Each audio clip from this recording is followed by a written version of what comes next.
Good evening, ladies and gentlemen, and welcome to tonight's coverage of the Victory Fuel Cup Series here at Darlington Raceway, presented by Full Throttle Television. My name's Bertie Hanna. Beside me in the booth tonight, of course, is Tony Solari. And Tony, we've got a tough one, or they would say too tough to tame tonight here at Darlington Raceway for the Victory Fuel Cup Series. A long one as well, one we're going to be watching for that, and we're going to be seeing some old school and some new school paint schemes out there tonight. With these guys. So looking forward to an interesting, exciting, and intriguing race here tonight at Darlington Raceway. Oh, yeah. I can just gladly say that I'm not out there. This is not my favorite track in any regards of any terms or whatever you want to say. Some of these guys really love this place.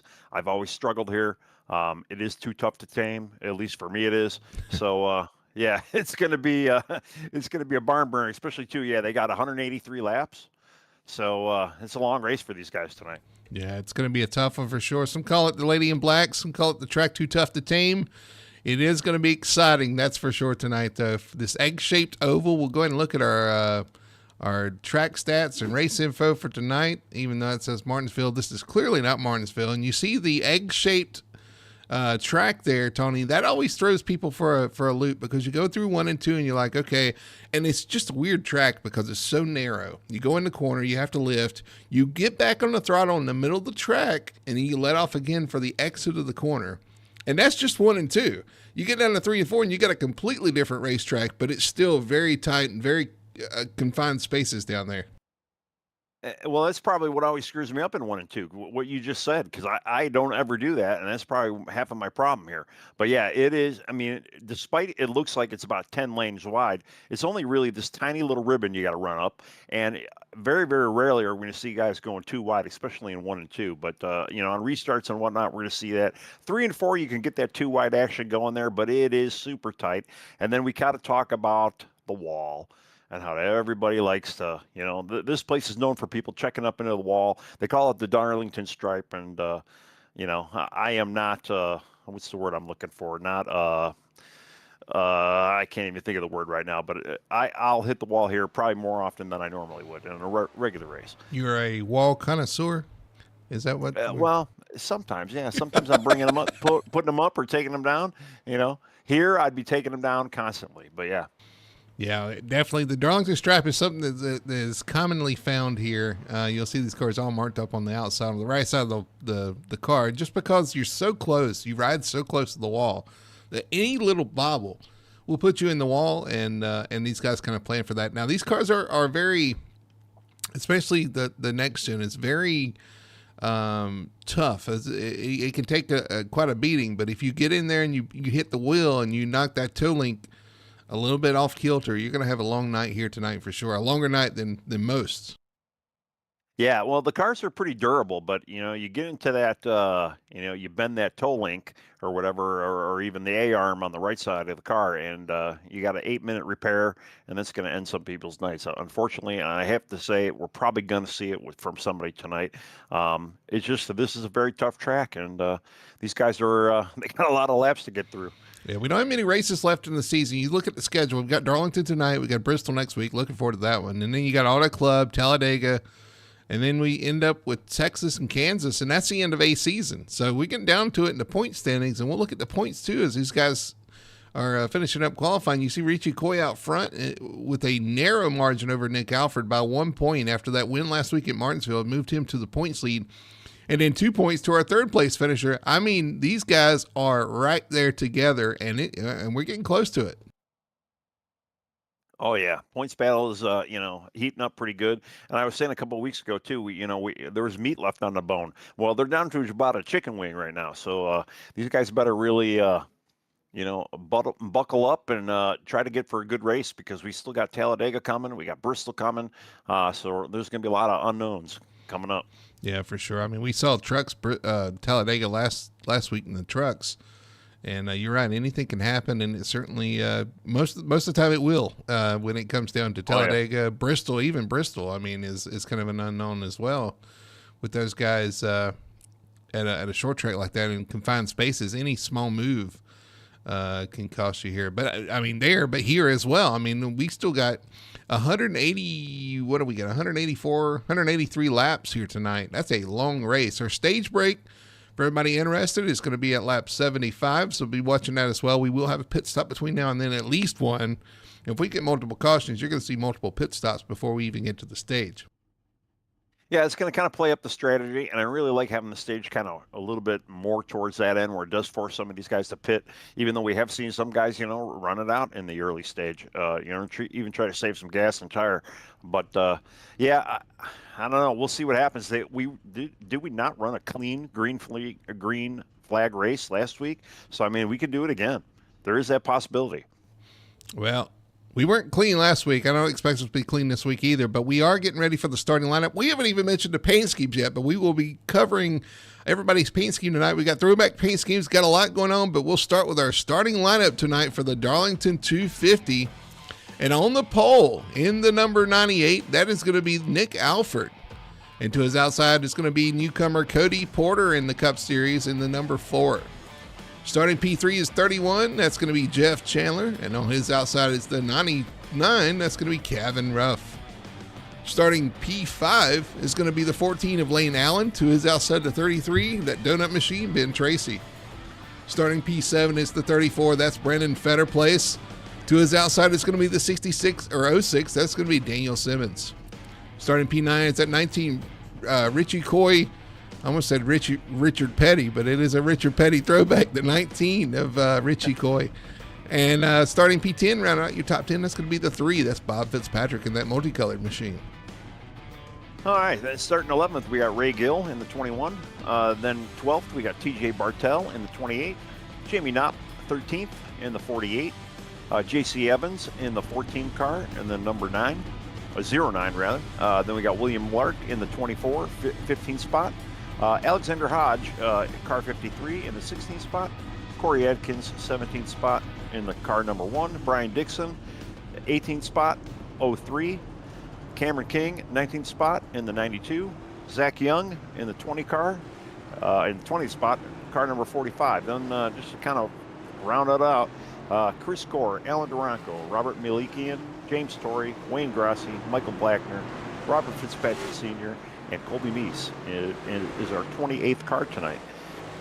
And they're rolling off now. We're getting ready to go green here at Darlington Raceway. Again, 250 miles, 183 laps, long race around this challenging technical track here at Darlington Raceway.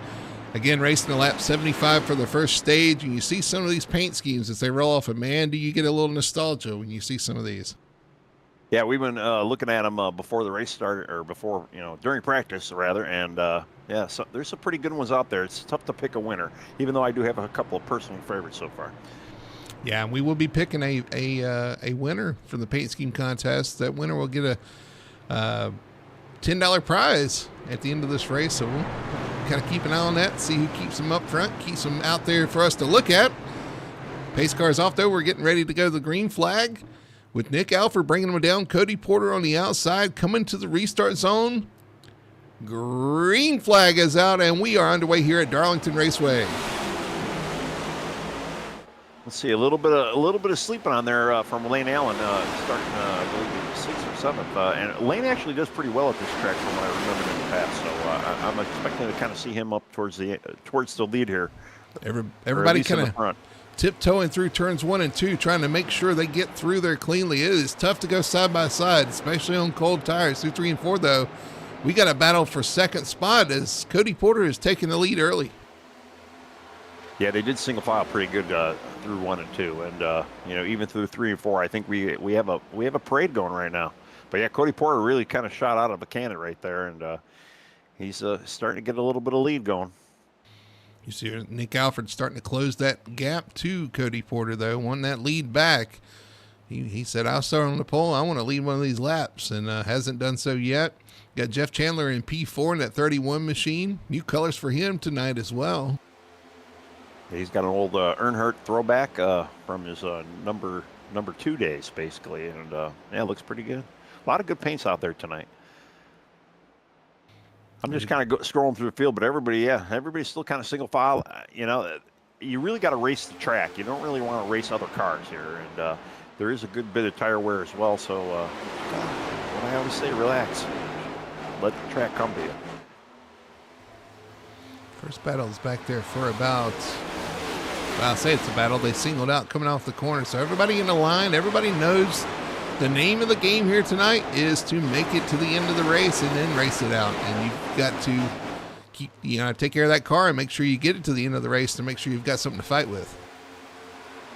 Yeah, the one mover I'm seeing right now is Colby Meese. He kind of worked his way up to 24th already, started 28th, and he's trying to make a pass on number 12, Robert Fitzpatrick Sr. So gets a pass he's done. moving. Yeah, he gets a pass down in 3 and 4. Colby running one of those Bill Elliott throwbacks, the Coors Light colors, the blue and white, looking good out there. Good to see a representation of Bill Elliott's car. Got the right number too. He picked the throwback with the number that fits.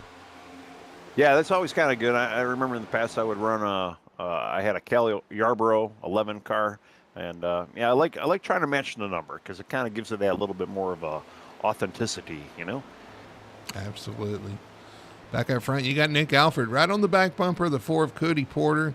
Hasn't made that move yet, but waiting. And you see the 15 on there. I'm not really sure why we got the wrong number on the car. He is number 98 tonight, so. Luckily, I don't think we have another number 15 in the field, so no confusion there, but a 98, not a 15. Yeah, that's kind of weird. Oh, here he comes. I'm seeing him in the 98. Yeah, he's making that pass. He is coming to the inside. Cody Porter is going to lift. I think give him the position. I don't know, but he's going to take it either way and move Nick Alford to the front of the field, P1. We got Kevin Ruff now kind of get ready to start taking a look on Cody right now. Yeah, you lose that momentum when you get a pass there, and you see if he's able to make that move. You see the 31 Jeff Chandler right there behind him trying to make that move as well. Yeah, Jeff kind of saw Kevin kind of falling back, and this is one of those places you really got to plan your passes, and you don't want to you really don't want to try and get somebody on the injury corner. I mean, maybe if you're going to do it, you got to do it in 3 and 4. Doing it in 1 and 2 is not usually the smart way to go. It gets too tight on entry, especially on exit, and you really just got to plan it here. You got to really kind of use your head, think about what you're doing out here. So there goes Jeff. Get him on the exit of 4, and he's kind of making that too wide. Kevin will probably lift, and he does kind of go into the 1 and 2. Yep. So Jeff Chandler up to P3 now on the 31 machine, that Wrangler machine. And move Kevin Ruff back to P4. Still a long way to go. They know that. They're taking care of each other. A little courtesy wave out the window down the back, and they'll carry on. Yeah, and there's no rush to go anywhere right now, especially on lap 9. So, great to see it by all the guys. And again, last week we didn't go green, being Martinsville, but the week prior, we did pretty damn well. So, this being another one of those mile and a half, even though it's not your traditional cookie cutter mile and a half, but these guys, you're going to see a lot of respect out there. And, you're almost going to see the gentlemen of the days of the paint jobs that they're running, kind of some of them. Yeah, looking at this group of cars back here, you got Lane Allen in the 14. That's a throwback Texaco Haviland car. And then right behind him is a Tony Stewart throwback. You got a Dale Jr. throwback. Behind that, a Richard Petty throwback. And then behind him, that's either in the 28, that's either a Ricky Rudd. I know it's a Ricky Rudd paint throwback because I talked to TJ about it. So a couple of, about 5 cars in a row right there that kind of, even in different eras, have a different story behind them. Oh, yeah. Well, and then I think even the 21, I'm not great with the paint jobs like you guys, like some of you guys are, but I believe 21's got a throwback. And then even a couple cars back, J.C. Evans in the Hot Wheels car, which is always fun to see out on the track. So we're going back. Yeah, there's Evans in the Kyle Petty Hot Wheels throwback. That's always a fun paint scheme, and it was one of my favorites growing up in the 90s because it just stood out with that bright blue, and then you got the orange accents, and of course, what kid doesn't identify with Hot Wheels? Yeah, well, exactly. How many kids were taking their little cars and running around in circles on the floor at home anyway? So yeah, a great sponsor, great choice of even a paint. I think some of those Hot Wheels too had flame jobs on them. So how could you not like having flames on your car? Yeah. Back up front, still Nick Alford out front. Still Cody Porter in second. Wayne Grassi in third. Nothing's changed much up here. These guys, I think, are just trying to take care of their tires and take care of the car at this point. Because, like I said, what are we on, lap 14? Still a long way to go even to the stage. Yeah, and I mean, I'm kind of looking back. He said Wayne Grassi. I think he meant to say Jeff Chandler back there. But, Wayne Grassi's got a great paint job. And then, even behind him, Colby Mice, we talked about him earlier in the Coors Light Bill Elliott job. But he's still kind of moving up through the field, up to 20th right now. So he's gained 8 spots since he started, or at least 7 spots. Kind of tearing through the field right now. Is he saving stuff? I know he had an EOL, so he's probably got a pretty quick car. But I think he touched the fence there too. And that's one thing we'll keep an eye on, because you can eat your tires up really quickly here if you're not careful. And we'll see if he falls through the field after using them up trying to gain these positions here or not. You see James Torrey on pit road already, so already some issues there. Robert Malikian, he's 13 laps down. I wonder if he actually missed the start or something. I know he's still having hand issues. He broke his hand. He's got pins in there and all this and that. And, it's got to be a little tougher what he's trying to do than what I've been doing compared to the stuff that I've had done recently. So, if you guys happen to hear me speak a little weirder than normal, well, just say I'm in the process of something. So let y'all know. It sounds suspiciously vague. It is kind of suspiciously vague, but it is what it is. You see, Ben Tracy doing better than Robert is. So let's just say that. Ben Tracy up to the 5th spot. He's gained 1 position from his starting spot. No real big moves other than, like you said, Colby Meese coming from the rear. And Wayne Grassi actually up 6 spots as well. I think he may have been coming from the rear as well. Yeah. So moving up. Yeah. So those guys moving forward. Ray Gill's lost about 5 positions. Other than that, everybody's within like 1 to 2 positions of where they started. But again, like I said, everybody's settled into a groove here. We're gonna knock some laps off the board here, so we can get towards the end of this one, and everybody doing what they need to do here. Cody Porter, Nick Alford out front, Cody Porter in second, Jeff Chandler running P2. You got Kevin Ruff and Ben Tracy, your top 5. Yeah, and the top 3 really have not escaped anybody. They're all within that half a second away from each other under a small little blanket, and we haven't really seen a dominant car tonight. But again, this place there's a lot of track position involved too, and with the late stage, 75 laps, they know they're going to have to pit, and it kind of, I guess the first stage you always want to really test out your car, but with that late stage, you really don't have that opportunity to make a big swing of changes going in for your first stop. So, I can see a lot of guys just out there just trying to play it safe and save their stuff as much as they can. Maybe even hope for a caution where they don't have to make a green flag stop. Just popping through, looking at some of these paint schemes. There's Richie Coy in the 43 or the 19 in the 43 paint scheme. You see those colors, you've got to say 43. It's so iconic with Richard Petty there. Richard Petty colors looking good too. Got Victory Fuel on there with some custom logos. So representing well as he's about to get ready to try to make a pass maybe on the 3 of Fitzpatrick here. Richie Petty. That's what I'm going to start calling him. Richie Petty. Well, there is a Richie Petty, so I guess. Yep. Ooh, he gets a little loose trying to get underneath the 3 there, but was able to keep it straight.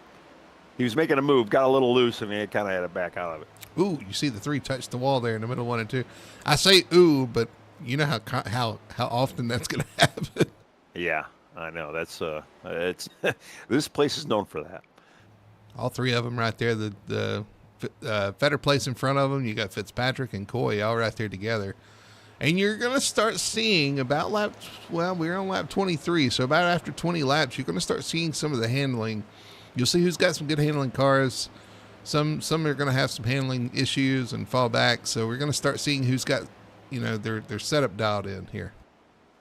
Well, too, and I'm wondering when they're actually going to be coming in for for their stops. If you figure if they're in about 70 or not 70, about 37, 38 laps is about halfway to 275.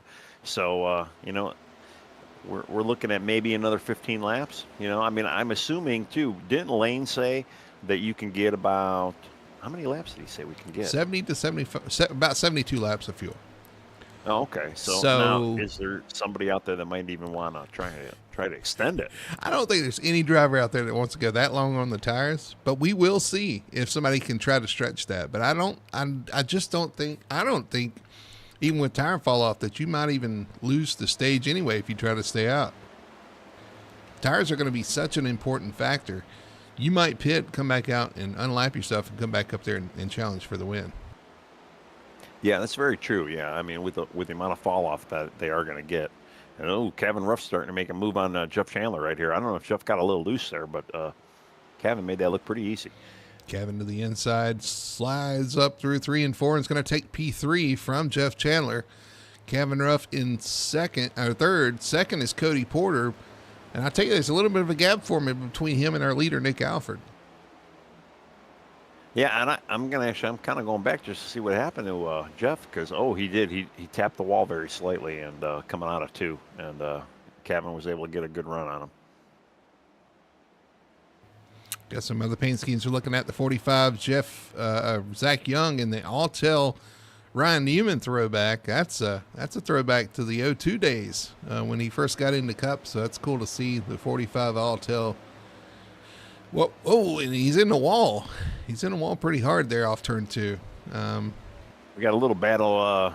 Richie Petty's trying to get under the 3 right there. He was side by side going down the front straight, but he had to back out going in 1 and 2. He'll regroup and try that again into turn 3. Meanwhile, you got Lane Allen starting to put pressure on the 33 of Ben Tracy.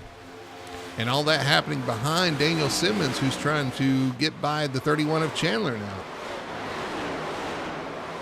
Yeah, I wonder if that knocked a little bit of a toe out of Jeff's car there when he tapped that wall. Because, yeah, he fell back pretty far from Kevin. I think he touched it again. I think he's going to pull down and maybe let those 6 go. There he goes. Yeah, he's struggling with some handling issues. And the 33 of Ben Tracy is going to try to take advantage of that as well in the 3 and 4. And they're going to come side by side off the corner. Man, that's tight quarters. Yeah, especially down the straightaway. Again, you look at the track, it looks like you can go 10 wide. You do not want to be under that like little 2-lap or 2-row ribbon around this track, because there is no speed, no grip down there at all. 31 still struggling with momentum. You see the 06 get a little loose off the corner. That opens the door for the 34 Fetter Place, who's going to do the switcheroo into turn 3 under the 14 of Lane Allen. Yeah, Lane tapped the wall a little bit. It looks like he just scraped the wall again there. And, Brandon's ready to pounce. I tell you what, business is picking up. You just saw Daniel Simmons go around the 99 of Kevin Ruff. So Daniel Simmons up to P3, and he's all of a sudden lit a fire. Now we've got a battle almost for the lead as Cody Porter's caught the back of the 98 of Alfred. Well, we're starting to see the tire wear, and we're starting to see who saved and who didn't save. And looks like Daniel's kind of doing his normal save game, because, yeah, he is tearing through the field.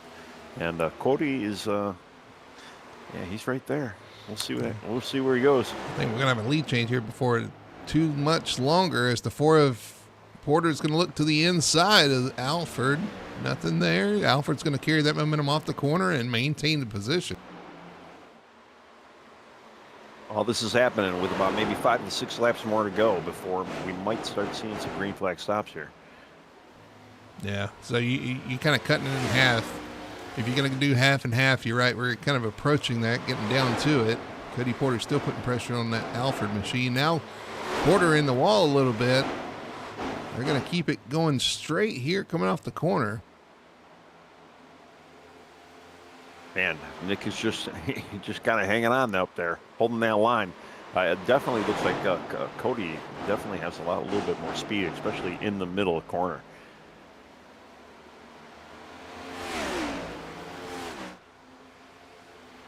But while they're screwing around, Daniel Simmons is coming. Yeah, I've been watching his lap time. He's just slowly getting a little bit quicker. He's running 30.22 right now. He's running about a tenth faster than our leaders. Yeah, I mean, I think Cody's being held up by the Alfred machine right now, and he's wanting to see that continue because that is allowing him to close in. Now the Cody Porter's going to look to the outside off turn 4. He has the momentum off the corner now, kind of choked the 98 down a little bit. Cody Porter's going to retake the lead here in the 1. Yeah, he was able to get that done pretty well, and looks like Nick kind of let him go slightly and live to fight another day. We'll see if Daniel Simmons can run Cody down, just catching Nick Alford. And, yeah, it looks like Cody's turning a little bit better through the center like you were talking about.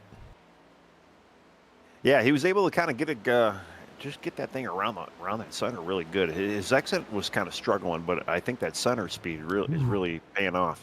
Just saw Richie Coy have a moment off turn 4 there. Thought he was going to lose it. He kept it straight and actually kept his momentum. He's still in the back of these guys in front of him.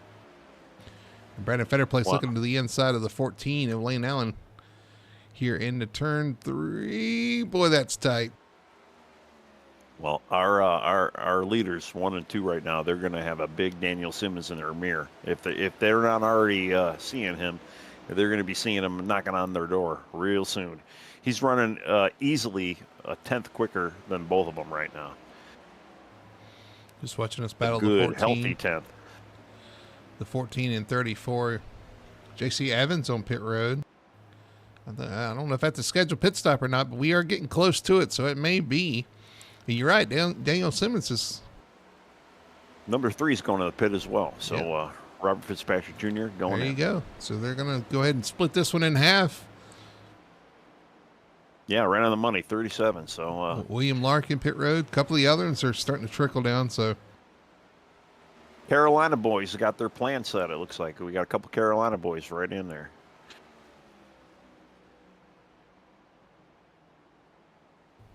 Jeff Chandler. No, that's not Jeff Chandler. It's Ben Tracy. Ben Tracy coming to pit road, the 33. Looks like he may get a speeding ticket. He was smoking it off in there. I don't know if he got it stopped or not, but maybe. And I tell you, once these guys start pitting, you don't want to be too late to, you see Nick Alford have an issue off the corner. The 06 of Daniel Simmons runs to the back of him because he has to check up.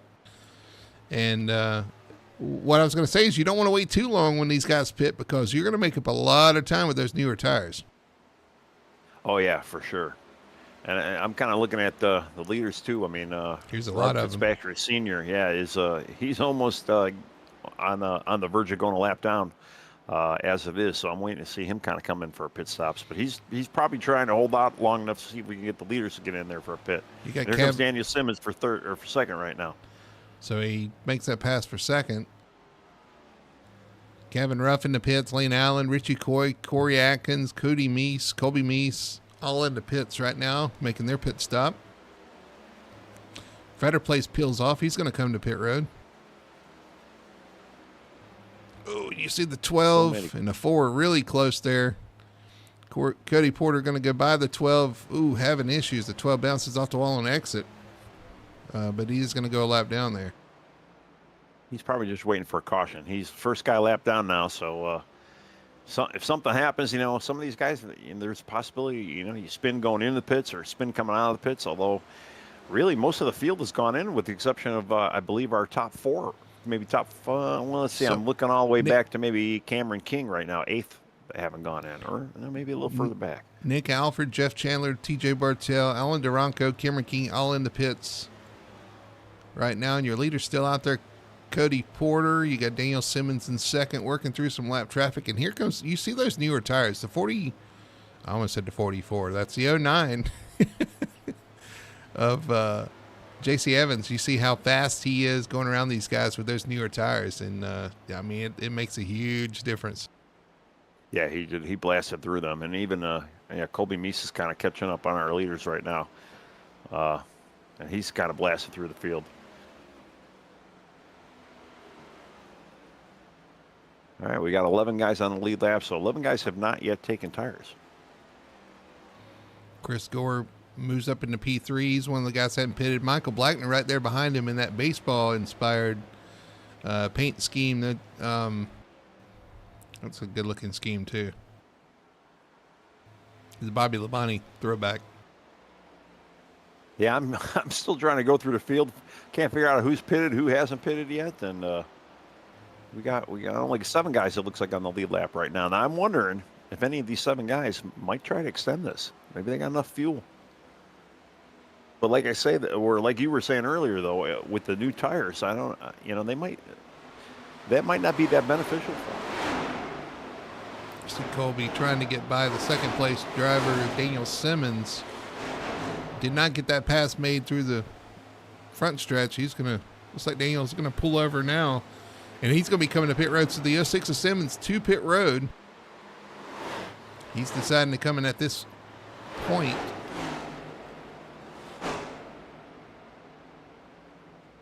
I wonder if our leader is waiting too long. Well, that was the thought I had too. Like, if you're going to pit, you probably should have already pitted at this point. And now he's dealing with lap traffic, which is even tougher because you got faster cars around you. You're losing a lot of time that way too. Yeah. Definitely, he's staying out there a lot longer than we thought. Again, racing to lap 75 for the stage, so he's still got a long way to go as well. He's going to be dealing with traffic the whole time. Daniel Simmons is coming out of the pits. Now you have the top 5 who have yet to pit. Chris Gore in second, Michael Blattner third, Wayne Grossi fourth, Brian Dixon in fifth. Yeah, just a matter of time for these guys to kind of pit. But they're kind of running that same issue, though. They're getting kind of railroaded by a lot of these faster cars that kind of slow up for them. See how much speed those new tires have, and it's tough out there. It's hard to get out of the way. They run up on you so quickly. Yeah, you almost got to drive out of your mirror when you got the older tires, because you really, especially too the way the field is very scattered, you really don't know. Somebody's going to come up on you, and you won't even realize it until it's too late. Almost startle you.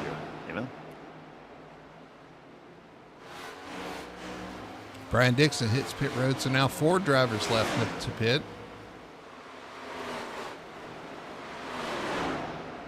I mean, Cody's definitely got the speed, but I just don't know if the strategy is going to work for him. Unless for some strange reason he's going to be able to make this fuel run. But he's got a long way to go. I mean, we got almost a little over 25 laps to go before we even hit the stage. So some of these guys are going to be, some of these guys have already gotten around him. And it's going to not be very hard for them to get around him again. Unless he's holding out for a caution. I mean, if a caution comes out, the top 4 are going to be in pretty good shape because they're the only ones on the lead lap. When they pit, the other guys will get their lap back for sure. But they're going to have to take the wave around other than the lucky dog, which right now the lucky dog is Bob Fitzpatrick in the number 3, which he is actually right there, not far behind our leader. And Kevin Ruff as well, lap down, not far behind our leader. They're going to catch him really quick here. Yeah, they're coming up on him very fast. So, if he's not planning on trying to stretch this, I think he's missed his window. We'll see how it plays out, but I just think at this point he's made his bed. I think all 4 of these guys maybe have made their bed, and they're going to try to stretch this to lap 75. Now I can see somebody like the 7 of Wayne Grossi doing it. I mean, it's kind of something he does. Even Michael Blackner. If you're running in the back a little bit too, if it's a track you really don't like, play the odds. Especially before the stage. I mean, after the stage, you might not actually do this, but if you can still stay on the lead lap going in, then it's probably not a bad strategy for some of these guys. But when you're out there leading like Cody, I don't know, man. I would have dipped in about midway. Keep that lead. I thought Wayne was coming in, but he's just letting lap traffic back. They look so slow out there on those old tires. They're off the pace for some reason. They're like something's wrong with the car. And we're looking at that car, the 7 of Wayne Grossi, the Xerox machine. And that's another really good-looking throwback paint scheme there. Yeah, we're always used to seeing him in the yellow car, and I'm gonna put that definitely in my top 5 for tonight. Great-looking paint job. Definite throwback. When you see a car, I like it to scream throwback, and that's a definite throwback car right there. Ben Tracy unlapping himself, getting back on the lead lap, going right around their leader, Cody Porter. Chris Gore still out there, Michael Blackner out there, Wayne Grossi, your top 4 who have yet to pit here at Darlington Raceway, the Darlington 250 for the Victory Fuel Cup Series. We are lap 53, racing a lap 75 for the stage, 183 for the race. And you're right, we've got, 22 more laps that these guys have to do on these tires? I wouldn't want to be them. I'm just telling you, I wouldn't want to be out there on those old tires. No. And, kind of going back to Ben Tracy, we always see him in the Dunkin' Donuts machine. Now, Dunkin' has had a rebrand. They call themselves Dunkin' or something like that. Just Dunkin' now. So, I mean, the fact that he's got Dunkin' Donuts on the car, is that a throwback? It's a throwback now because they changed the... yeah, maybe. I don't know. I'm just, maybe putting that out there for chat or for debate. Speaking of chat, hope you guys are enjoying the race. See Doyle Lawrence out there commenting as well. Got Mona Solari out there as well. Tony commenting on her broadcast, giving us a good luck. We need it, but I'm going to tell you, the drivers out there are going to need it more. Ooh, I'm still watching Ben Tracy. He almost got caught on a sprinkle there, coming out of 4, trying to get under Wayne Grassi, and almost lost it, but he was able to save it. I mean, these old tires, man. I'm watching them and I'm feeling for them because I know how tough it is out here on these old tires and trying to stay out of the way. It's just, it's a struggle. Yeah. And I'm just, I'm kind of just watching these lap times too, just trying to see how bad Cody Porter, what kind of a position he put himself in so far. Cause, he's still got some speed right now. I mean, he's getting under, a little bit of speed, compared to like Wayne Grassi. But he is getting, Daniel Simmons is getting under him right now. So Daniel Simmons is getting his lap back as well. Will Daniel, who was running second before a pit stop, is he going to have enough steam to get himself all the way back around his, or up to first place again in the next 20 laps? That's going to be the big question. Well, Wayne Grassi has had enough. He's given up the ghost and he's hit pit road. So Wayne in the pits now. He's going to forfeit and try to get those 4 freshies and make something happen here. So 3 cars left out there that haven't pitted. And so, yeah, I know he's finally given the white flag here and said, okay, I've had enough.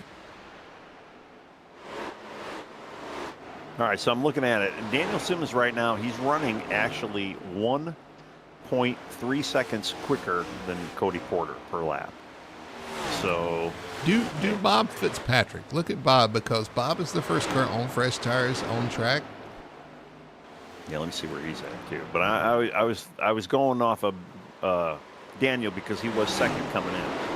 So right. I don't know if Daniel's gonna have enough, but Bob. Yeah, let's see. Bob's much closer. Michael, by the way, Michael Blackner's in the pits. He's given up as well. So 2 cars left out there. But I want to see between Cody Porter. Cody Porter's coming out of 4. Bob Fitzpatrick in the middle of 1 and 2. So we'll see the difference is and see if he's got time to run him down. Well, he's showing on the clock about 21 seconds down. He's definitely about a second, 0.3, second, 0.4 quicker than Cody right now. It's going to be tight. He might be right on his bumper. But the question is, does Cody even have enough gas? We're saying about 70 to 72 laps. Even on a great, Cody's still got to save 3 laps of fuel. Those tires are still going to give up, and he's still going to have to deal with traffic as well. So all of that factored in, you got to remember, like I said, he's going to be being passed with fresher tires the whole time anyway. Chris Gore actually in the pits as well. So Cody Porter, the only one still out there on those old tires. Bob Fitzpatrick, we'll see if he can get there. But again, he's dealing with traffic. It's going to slow him down. Those tires are going to continue to get worse. But so is Bob Fitzpatrick's tires. But I don't know. This should be fun. It's, Robert's but you're right. running. You said that's if he can make it on fuel. We don't even know that answer yet. Right. Yeah. Can he save 3 laps? And we were getting some lap figures yesterday from Lane. And Lane said about 72, maybe max. I don't know. 3 laps around here, that's 4.5 miles, 5 miles you almost need. Well, Cody's in some clean track right now, so he can put some laps together. So is Robert. Robert's kind of got a pretty open track himself. So he just clicked over into about 18 seconds back. And we've got 13 laps. I'm don't think he's gonna. I don't think he's got enough time. The question is if Cody's got enough gas. What do you have less of, time or gas? That's really what it's going to come down here for the stage one, I believe. Well, again, it's all about traffic too. I mean, traffic's going to slow you down as well, so you might be able to make it on fuel, but that you're going to get slowed down with people going by you on fresher tires. So it's going to mess your line up a little bit. Yeah, Cody's got under fire right now. He just had Jeff Chandler pass him to get his lap back, and now he's got William Lark behind him getting ready to get his lap back. So our lap down cars, we're going to have about 12 guys on the lead lap currently. Once William gets by Cody here.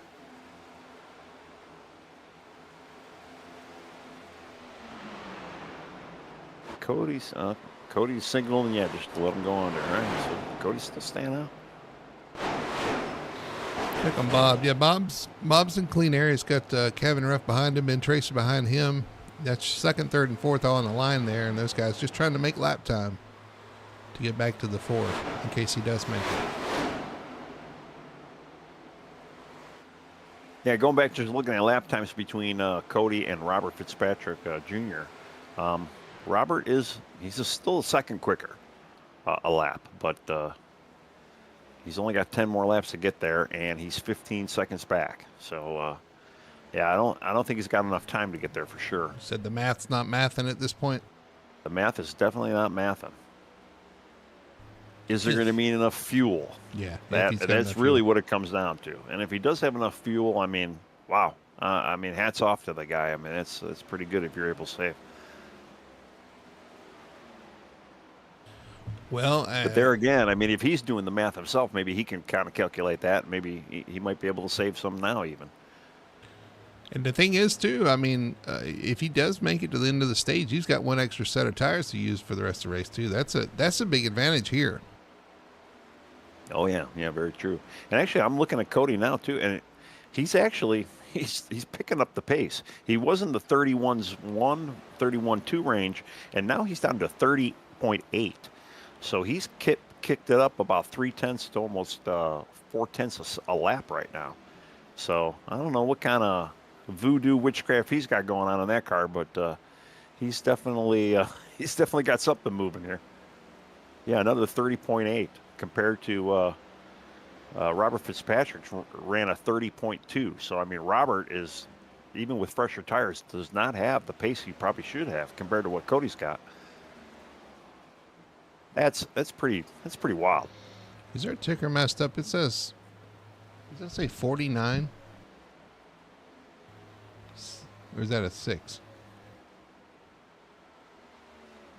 I don't know where you're looking. It's a 6. 69 of 183.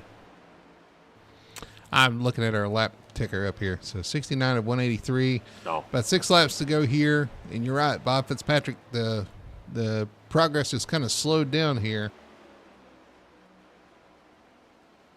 Yeah, because he's running continually 30.2. And again, Cody just ran a 30.9 that last lap, getting right across the stripe. And he ran a 30.9 again. So, wow. Great pace right now. He's got to have fuel if he's pushing it like he is. And I'm amazed he's got the tire compared to some of these other guys who have fresh tires. I mean, some of them 30-plus fresh tires.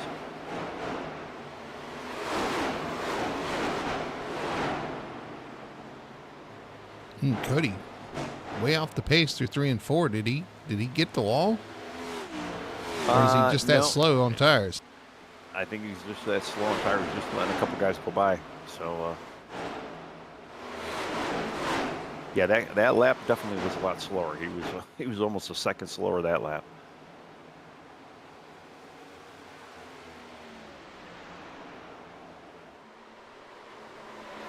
Well, with what, 4 or 5 laps to go, 11-second lead right now. So if he's got enough gas, it's his. It's his for the taking. On the front stretch, you're right.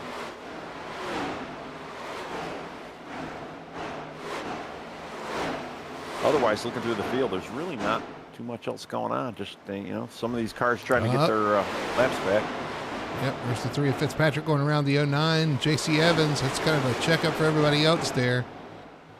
The 33 gets by, in that whole mix, gets by Nick Alford. So Ben Tracy up to P3 now. Get his eyes set on that 3 of Fitzpatrick. Yeah, Ben's been kind of showing a decent little speed here. 09, unfortunately, he's kind of off the pace, too. He's just got picked off by a couple of cars back there. He's a lap down, so he's just trying to stay out of the way as they go into turn 3. He's in the wall once again. They're just trying to. Man, it's hard to get out of the way here. Oh, especially here. Yeah, it's always there's just never enough room. And you would think too, with the amount of pavement they have on this track, they use this tiny little section, and it's pretty difficult.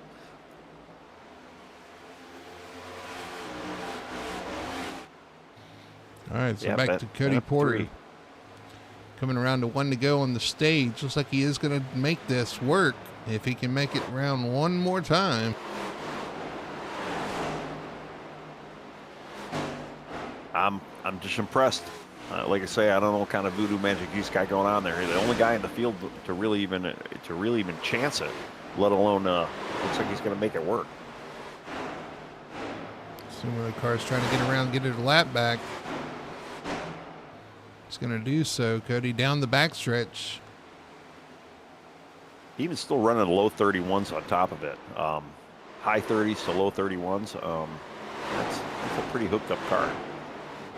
All right, so they're 3 and 4. Stage win number 1 for the 4. Cody Porter is going to win the stage here tonight. Bob Fitzpatrick trying to hang on for second. Coming off turn 4, he's going to do so. Battles back there is for third. Nick Alford, Kevin Ruff, both going to get by Ben Tracy at the line. Oh, and Ben Tracy slides up into the 19 of Richie Coy into turn 1 as the caution comes out for the stage. Yeah, it looked like Ben got a little loose coming out of 4 and just trying to kind of catch it. He did a great job at catching it, but he didn't have that great angle going in when he got up next to Richie coming in at 1. Yeah, I'm sure Richie's not going to be happy with that. Probably not, because, they should have been a yellow at that point. But well, the caution didn't come out, but the stage points have been scored. But right.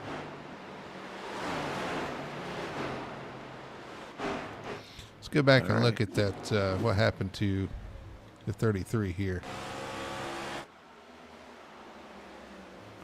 Ben Tracy, actually, let's back it up before he gets into turn 1.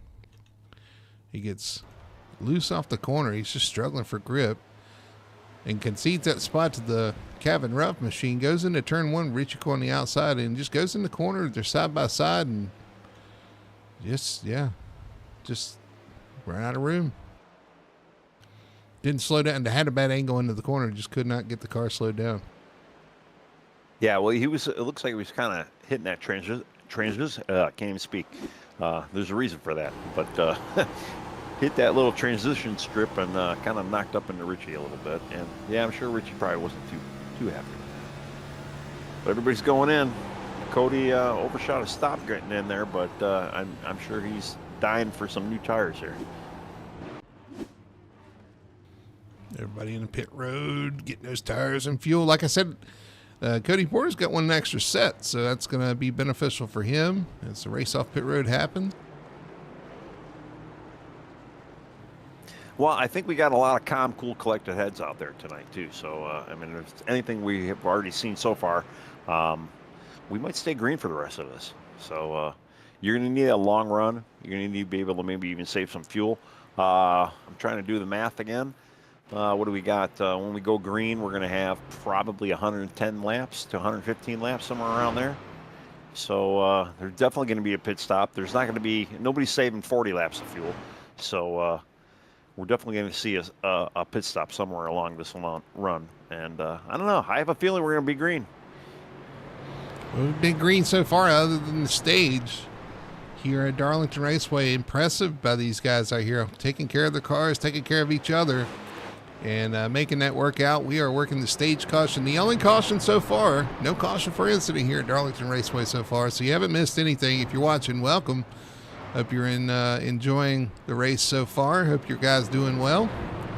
We're going to get a reset here. They are 2x2, and we're getting ready for a restart. Yep, we got a new leader, Kevin Ruff, Nick Alford on front row. See what you got. Michelle Rittenberry out there saying it's going to be a good race. So far, so good. You are correct.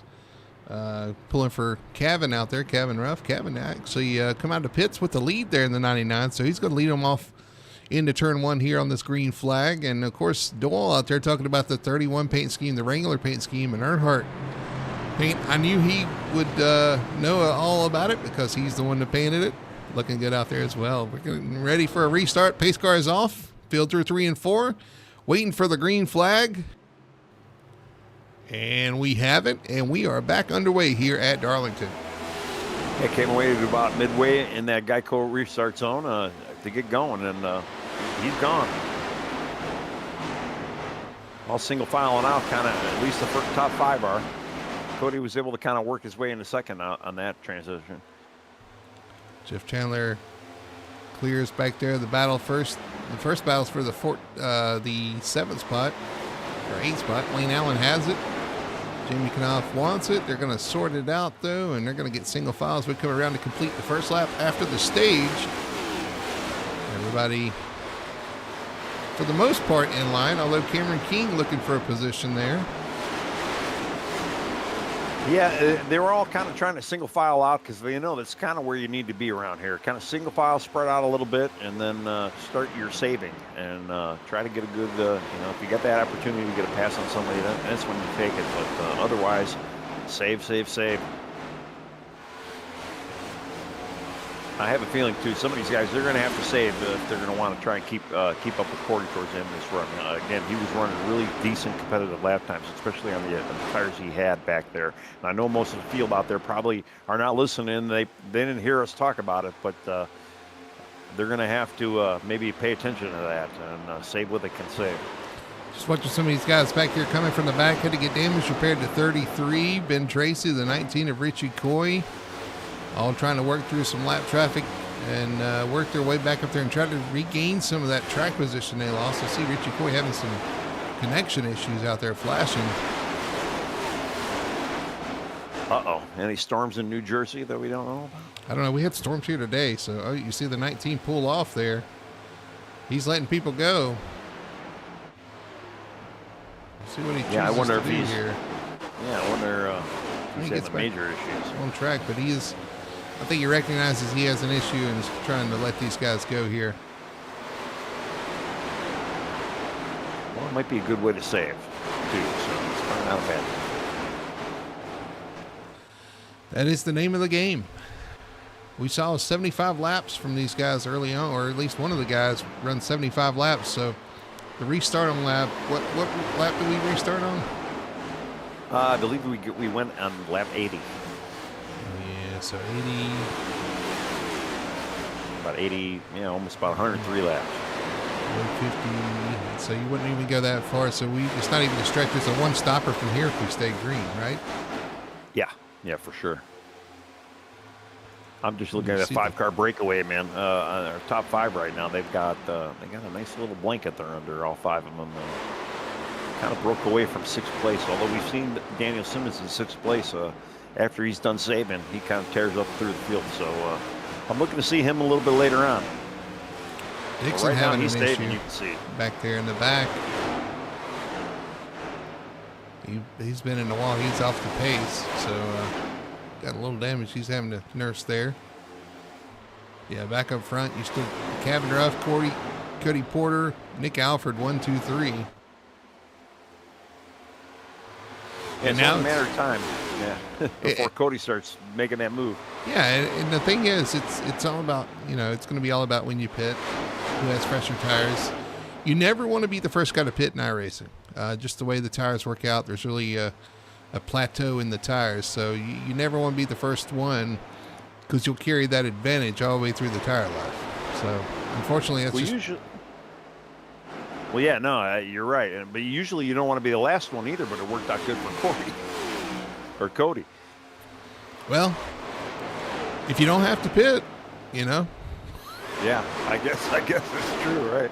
And if you had the speed and yeah, like I say, obviously he had the fuel mileage. That was an impressive run there. See pressure on Bob Fitzpatrick from the 34 Brandon Fetter place. Again, that Home Depot machine on the back of the Goodrich Chevrolet. It's been a while since we've said that. Yes, I know, right? I used to run the old Home Depot scheme in the back in the day, and you know, I found Menards is a lot better, but it's a good looking scheme back to old Tony Stewart days. You know, funny, and I'm sure most race fans know this, but Earnhardt wasn't really a big fan of this Peter Max paint scheme. He didn't care for it. Too colorful for his taste. As a matter of fact, they wanted him to wear the fire suit that matched the car. He actually refused. So, now that's a story I didn't even know. Yeah. It makes complete sense. Yeah, I can see that. He refused to wear that fire suit. That was always a kind of a funny fact with this paint scheme. Do you think that could have been anything with the rivalry with him and Gordon? Because, you know, Maybe. Gordon was known as the Rainbow Warrior, right. Very colorful guy out there. Right. He was always kind of the tough guy on track, and Gordon was the Wonder Boy, he called him. So I guess he didn't want to play into that. It all makes sense. I'm sure Doyle probably knows about that too out there. He's probably typing away as we speak. Yeah. Yeah. Nick Alford in that Tide Ride machine, although that's not Tide. If you look closely, we'll see if we can get a close up. That's actually Team Conti setup. I forgot what the P stands for. TCSP instead of Tide. So if you look closely, they've actually tied the sponsor into the paint scheme as well. So that's pretty clever for sure. Kind of getting a sponsor in there and a throwback paint scheme like that.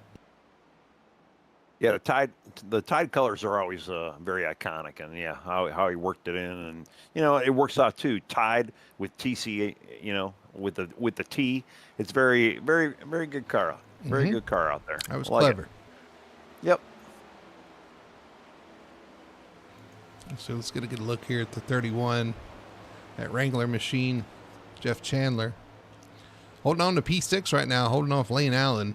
It's that Wrangler machine, like you said, throwback to the old Earnhardt Wrangler days, and that's a good looking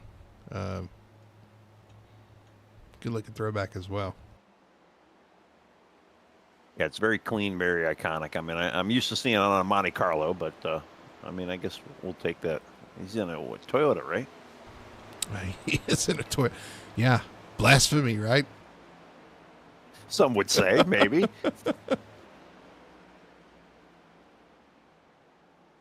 You want to run an Earnhardt car on a Toyota, some people would freak out for sure. Yeah. Lane Allen in the 14. He's in the Haviland car. That is a throwback, although it's a throwback to his throwback last year that he's run since last year here at Darlington. He said he's just kind of kept the paint scheme. So it's still a good car. I mean, and it's a good fit for Lane. And I know Lane really likes this track, and he's actually showing it pretty well tonight. I mean, in 7th right now. You know, he usually does pretty well here. From what I remember, too, he's got a win here, if I'm not mistaken. He does have a win here in Cup, for sure, and I'm sure that fact's not lost on him as well. He is a previous winner here, and he always runs well here. He's one of the guys that takes care of the car really well, and that usually bodes well for a good finish here at Darlington. I think he even likes the track, the sadistic son of a bitch, but hey, whatever, you know.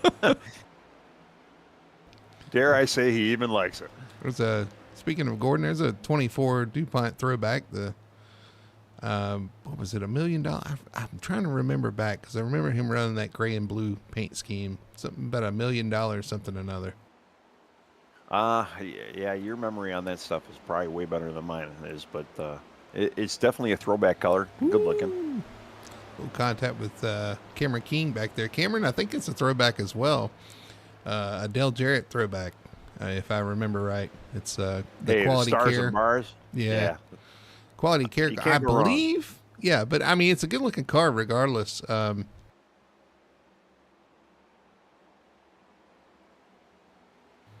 Actually, let me see. I probably can pull that up and find out. Yeah, it's a good looking car. You know, even with the chrome numbers and whatnot, and yeah, like I say, can't argue with the stars and bars. And just looks good. Nope, I don't see it in Discord. I was going to see if I could verify that, but there's no post in here about it. But yeah, so good looking car. Trying to go back. Of course, you got the Richard Petty throwback. Richard Petty going by Kyle Petty right there on track. That was a good shot. Yeah, there you go. I'm going back up in the field. Cody Porter is starting to gnaw on Kevin Rump's bumper. Kevin just kind of touched the wall a little bit, so Race Cody for looks the like lead. he's getting it right here. Yeah, 3 and 4. Looks like he's got it, and they are both under fire now with Nick Alford. Into 3 and 4. Nick Alford does not want to lose touch with the 4 Porter, so he's going to try to make this pass quick as well. Cody reassumes the lead here on lap 100. Yeah, 100 even. Yeah, they're knocking them down, and you know, especially knocking them down. That top 3, they've got a 2.2 second lead over 4th place Robert Fitzpatrick Jr. right now. So they have checked out.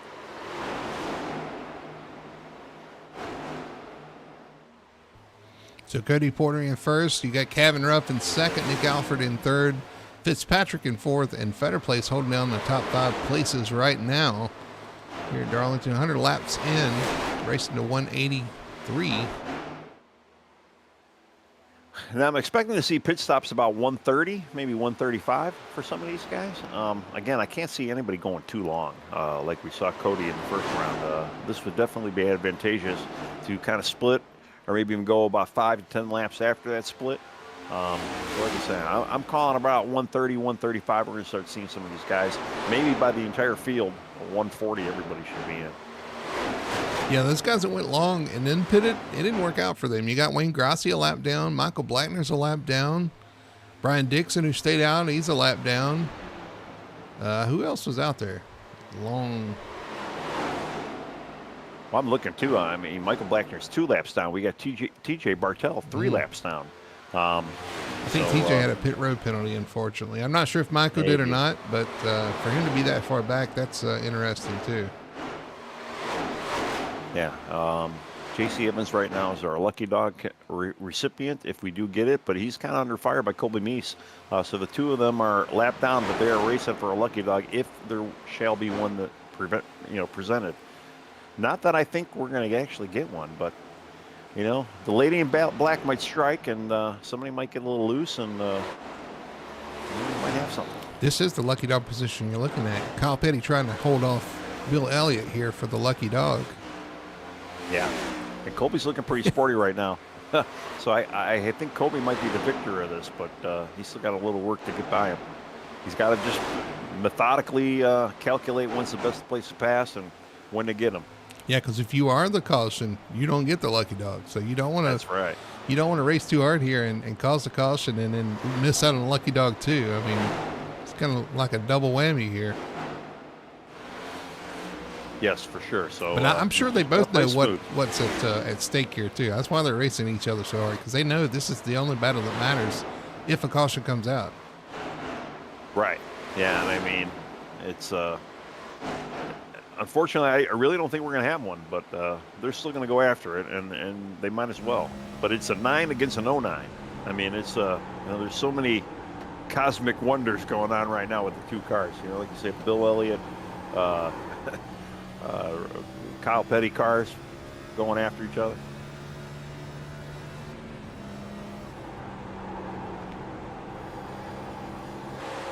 Looking back from the 09 to that 9 car. And these guys are driving hard. They both know. I got to hang on to this position. Won't be the caution. Saw Colby get loose out last time off turn 4. Looks a lot better there. It's going to get a little bit of a run down the straightaway. Not enough to do anything with as they head off into turn 1. I went back up front to see how our leader's doing, and he's got a half a second lead over Kevin Ruff right now. So Cody Porter is checking out. 09 in the wall. The 9's going to be able to make that pass. 09 got a little high off turn 2, and Colby Meade's going to take that position. But yeah, jumping back up front, Cody Porter Still about the same gap to Kevin Ruff and about the same gap from there to Nick Alford. Everybody kind of spaced out, and Bob Fitzpatrick has made up a ton of time. Well, I'll say a ton of time. He's 2 seconds back of the lead, but he is making up time as they go. He was definitely the cream of the crop of that backfield.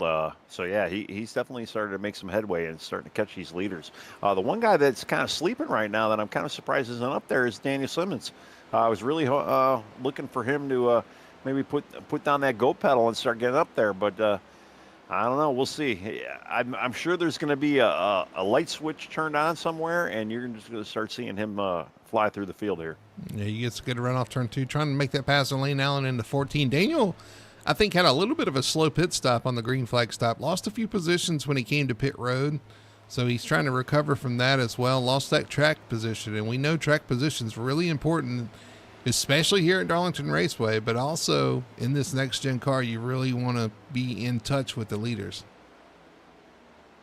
Yeah, and we talk about air push, and Daniel gets unfortunately got into Lane Allen there. They both kind of checked up, let Jeff Chandler kind of drive away from the two of them. So Daniel's going to have to go back after it once more time against Lane Allen here. And you see all these guys trying to stay a little bit off the wall. I think that's just car preservation at this point. You can make a lot of speed riding up against the wall, but you can also tear up a car real easy too. So all these guys trying to maintain some semblance of a shape of a race car early in this race. You'll see them towards the end of the race. They'll start taking more chances and they'll get closer to that wall. I don't know. Anytime I get close to that wall, it's like a magnet. Something sucks me into it even more, and I try to stay away from it as much as possible, even though it always seems to find me. And here is the easiest spot for it to find you. And there goes Danny Simmons. He's getting under Lane now. Lane lets him up. Danny's got the pass in one. Yep, so Daniel's going to take that spot. That is P7 for Simmons. And we'll see if he can make anything of it. Just coming back up front, though, Bob Fitzpatrick has run down and caught the 98 of Nick Alford, and he's looking for a pass. Yeah, he's definitely, we saw him on a tear, and yeah, he's getting ready to go after Nick right now. All this is happening. Cody Porter's still, he's gained about a couple tenths off of Kevin, but he's still moving. And we know Cody's got a really good long run car, so these guys are going to have to pull another trick out of their hat or something to catch Cody. Jump on back on board with that Fitzpatrick machine, that 3 car, that multicolored blur. He is definitely a blur tonight because he has got some long run speed. Right on the back bumper of Alford as they head into one. Somebody we really haven't talked about tonight, too, is Jamie Knopp. Just kind of running 9th right now. He's got a nice top 10 going. Just kind of hanging out back there. Not really showing too much speed like his partner like he usually does. You know, him and Daniel are kind of like connected by the hip when they're running around some of these tracks, being teammates and all. And he just not showing as much speed as his teammate, but still showing a decent effort out there. Kind of in no man's land between Lane and Ben Tracy right now. Jeff Chandler goes by the 34 of Brandon Fetterplace. Yeah, Jeff showing those saving legs, going back, getting up there. And here comes Daniel on Brandon right now. Jumping back up front now, Bob Fitzpatrick going to look underneath Nick Alford down the front stretch. He's going to have position on him as they go into one. Will Nick concede? Not easily, but they do make that work. So Bob Fitzpatrick's going to move up into P3. Yeah, Bob's got some legs right now, so he's got some clean air in front of him. He can see the leader, so and he's making speed. And I'm kind of looking at the lap times now. We got Bob running a 33 or 30.3, and then Cody's running a 30.92 or 27 right now, and then Robert ran a 1.7. So Robert does got about a tenth on Cody that last lap. Starting to catch some lap traffic. That's the 89 of Chris Gore in front of him. We got some guys on pit road. William Lark, Ray Gill on pit road right now. So we're getting close to pit stops. I don't think we've yet seen any of the lead lap cars or the ones in contention make a pit stop yet. I can see a lot of guys going in for a pit just because, all right, I'm done with this track. I don't want to run any more laps. but I can't imagine anybody's doing a 2-tire stop, or not a 2-tire, but a 2 pit stop strategy here. But maybe. Jump aboard your leader here, the Ford Cody Porter. Make a lap with him, see what he's got going on. Run that load line through 3 and 4. Staying away from that wall. He's showing. He's only. Well, actually, he's got a second lead over Kevin Ruff right now. So I don't know what happened to Kevin, because Kevin lost a lot of space to him that last lap. I think they were getting around a lap car.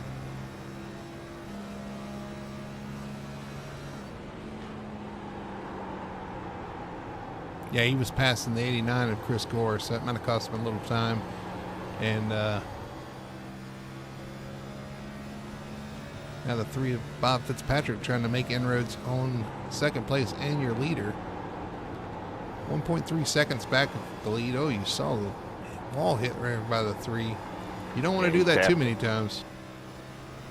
Yeah, for sure.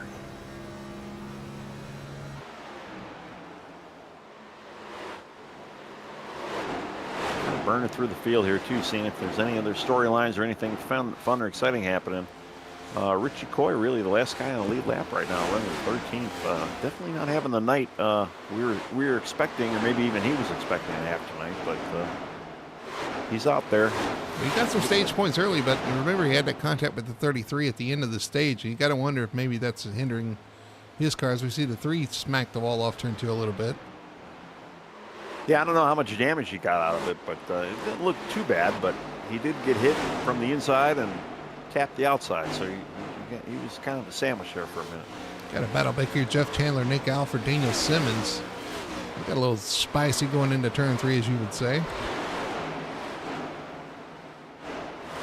Yeah, I'm kind of waiting for Daniel. Daniel's he's clawing through the field. So is the 31. Jeff Chandler as well, starting to make a run through the field now in 4th spot.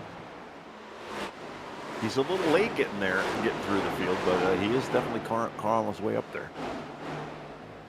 Daniel Simmons on the back of the 98 of Alfred. Alfred's starting to fall back a little bit. We didn't see this in the first run, but it looks like Nick's having some handling issues here on the second run.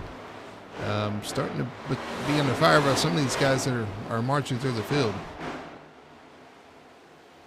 Well, you never know. He was trying to keep up with the top three early on. So, early on burning up tires or whatnot, it's going to hit you in the long run. Compared to somebody like a Daniel Simmons or even Jeff Chandler, who he's racing around right now.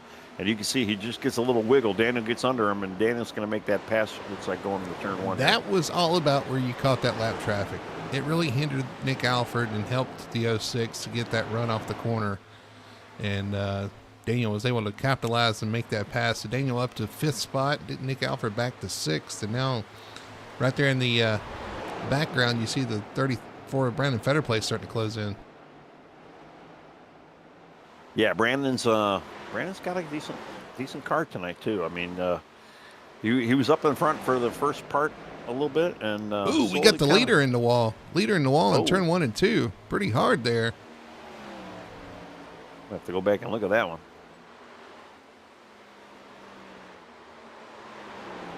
Oh yeah, he did. He peppered that. He gave it a nice stripe. Yeah, the 24 with those new tires behind him, going to catch him pretty quick here and try to make a pass to get his lap back, or one of his laps back. Cody's got a huge lead right now, though. I mean, 2.6 seconds to Kevin Ruff in second place right now.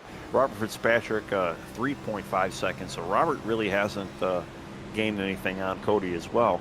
Even with that little tap we just saw Cody do, it's not really slowing him down much.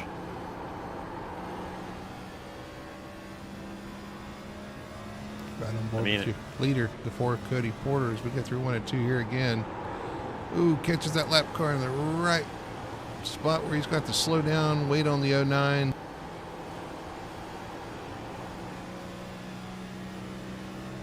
I mean, Cody's running an average. He's running a little quicker. Jeff Chandler getting under the 3 right now. Jeff Chandler up to 3rd. Jeff Chandler makes that pass on the 3 of Fitzpatrick. Chandler up in the 3rd spot. Back up front with Cody Porter. We'll see if he goes through 1 and 2 here. Daniel Simmons in tow. Going to start looking on the 3 in about a lap or 2. But here we are. We're almost at lap 130. So some of these guys are going to be going for pits. Just jumped on board with Simmons. He's in the wall off through 1 and 2. In the middle 1 and 2. We got some takers on pit road though. Nick Alford, Colby Meese on pit road. Now we're seeing some of these other guys peel off. Looks like Bob Fitzpatrick's coming in. Kevin Ruff is coming in. It is pit stop time. Is it too early? Like you were saying earlier, you don't want to go too early. You don't, but you want those fresh tires. I'm telling you, I'm sure the drivers are screaming for some tires. Lane Allen's on pit road as well. I mean, now is the time. You know, gives you a 50. We were talking about a 50. We almost had about 100 laps from the stage, about 103 laps. So 50 from there. Yeah, you're right. You're not actually at that 50 mark right now, but you're pretty close. Alan Duranco chooses to pit. He's run up to the field a little bit, so he pits from 7th spot.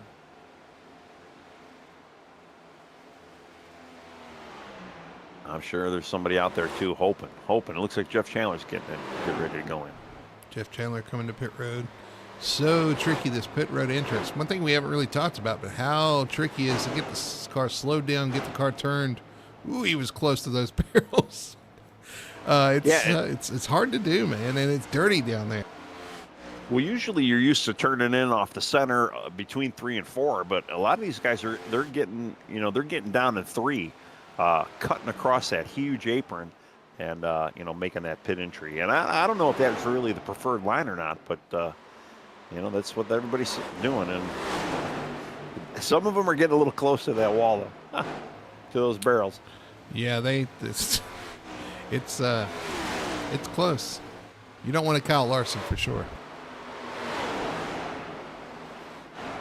Daniel Simmons up to P2 now after those pit stops. Brandon Fetterplace assumes P3. Jamie Knopf P4. Ben Tracy and Richie Coy 5th and 6th. It's the only cars that have not pitted so far. Yeah, we're kind of waiting on these the second round of green flag stops. Let's see, who do we got? We got a couple new guys in the chat. We got Keith Hume in there. Sin S. I'm not exactly sure who that is. Nate Biggert. Hey, Nate. And we asked a lot of cars in the garage, big race. We have gone green with the exception of the stage on lap 75. So been a green flag race so far. Everybody's been pretty clean. Lap down cars are just from pit rotations and whatnots. Daniel Simmons coming to pit road. Yes, we have been clean and green so far. No cautions for incidents so far. And I'll knock on wood for that. But they've done an excellent job out there so far, taking care of each other, taking care of their cars, keeping the cars going the straight line, and keeping themselves in contention tonight for this win. I don't think they want to tear their throwback paint schemes up, Tony. Maybe that's what it is. That's very possible. But what do they say? You race the track, you don't race the people around here. And this is definitely a track you want to race the track because the track will bite you very hard. And it's so difficult. We talked about it all day. And everybody's doing a great job, though, out there hanging on to it and just running the track, running their line. And everybody's been very patient and, I don't know, what's the word I'm looking for? Cooperative with each other, too. You can see a lot of guys lifting and just showing a lot of respect out there. And it's great to see these drivers are able to do that. You saw on the screen the 34 Fetterplace, the 19 of Richie Coy, both coming to pit road. Leaves 3 cars out there. Now 2 has been Tracy pits, but Cody Porter and Jamie Knopf, the only 2 cars left to pit. Well, Cody seemed like he had a pretty good, strategy from previous. I don't know if he's going to let it run out the full tank of gas, but he probably could. I mean, he had some decent speed back there. Oh, we got a little loose there. The 21 got under him. Tapped the wall again, but he's able to save it.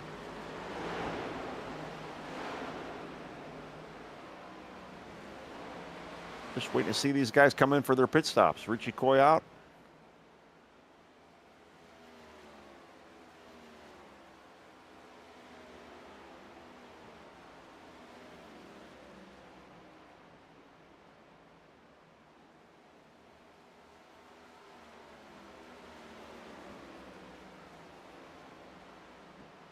Just when you see Ben Trey. Oh, I thought Ben was going in. He was pretty low, like he was going in, or maybe he just. Oh no, he did. He just on exit. That's what I saw. All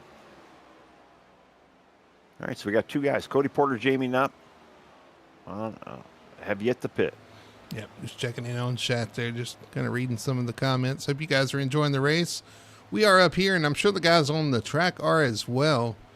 Like I said, clean and green so far. These guys have taken care of business here so far at Darlington Raceway. We've got a little bit of a strategy race if things keep up, because Cody Porter's still out there. Jamie Knopf on pit road, so Cody, the only one left on the track to make a pit stop.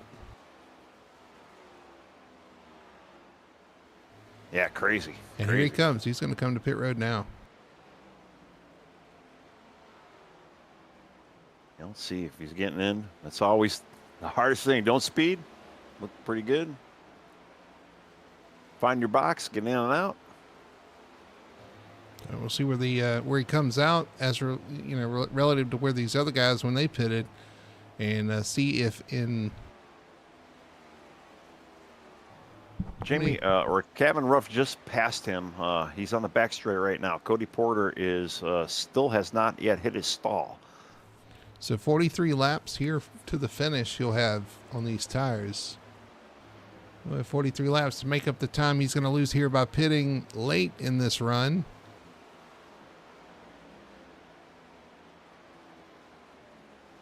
All right, Kevin's gone back to the lead here. Fitzpatrick, Alfred by. Jeff Chandler goes by. Lane Allen goes by. He's going to drop to 6th. Now, Cody is going to have 10-lap fresher tires than some of these guys. So, right. But he does got a bit of a hill to climb right now. But he's got the speed, so let's see. Let's see what he can do with what he's got. So your leader now, the 99 Kevin Ruff. In that Best One Tire and Auto Care Ford, we gave him a lot of attention in the Truck Series race a couple of weeks ago.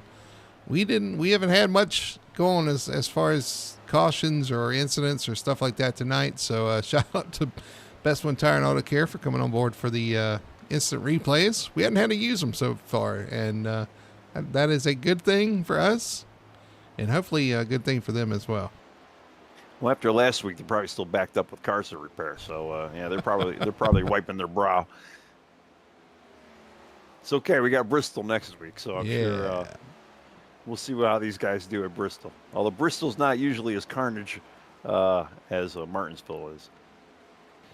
So Kevin Ruff leading by 1.6 seconds over Bob Fitzpatrick in second. Nick Alford third. Jeff Chandler in fourth. Lane Allen, your top 5. And then you have Cody Porter in that 4-car in 6th. And we've got 40 laps to go. And Cody Porter, our previous leader, who just got back on the track and has got probably the freshest tires out of everybody right now. He's in 6th. He's got an 11-second deficit from first place right now. So he's got his work cut out. Battle back there for 7th. Brandon Fetterplace is going to go by the 92 Cameron King. Fetterplace up to 7th. Everything kind of spread out here right now. Currently, your lucky dog is the 9 of Colby Meese. He did pit earlier than the rest of the lap down cars, and that's going to put him in that position. We'll see if he can hang on if he does catch a caution. Chris Gore, your last car on the lead lap. And I can tell you the 1 of Corey Atkins, the 45 Zach Young, James Torrey, and Robert Maliki, and all cars out of the race right now. As well as Alexander Hodge in 24. So 23 cars out there running on track. TJ Bartel being the last of those cars. Unfortunately, had an issue on his green flag pit stop and has yet to catch a caution to be able to recover for that. And that's another paint scheme we really hadn't talked much about, but the good-looking 28 Havoline,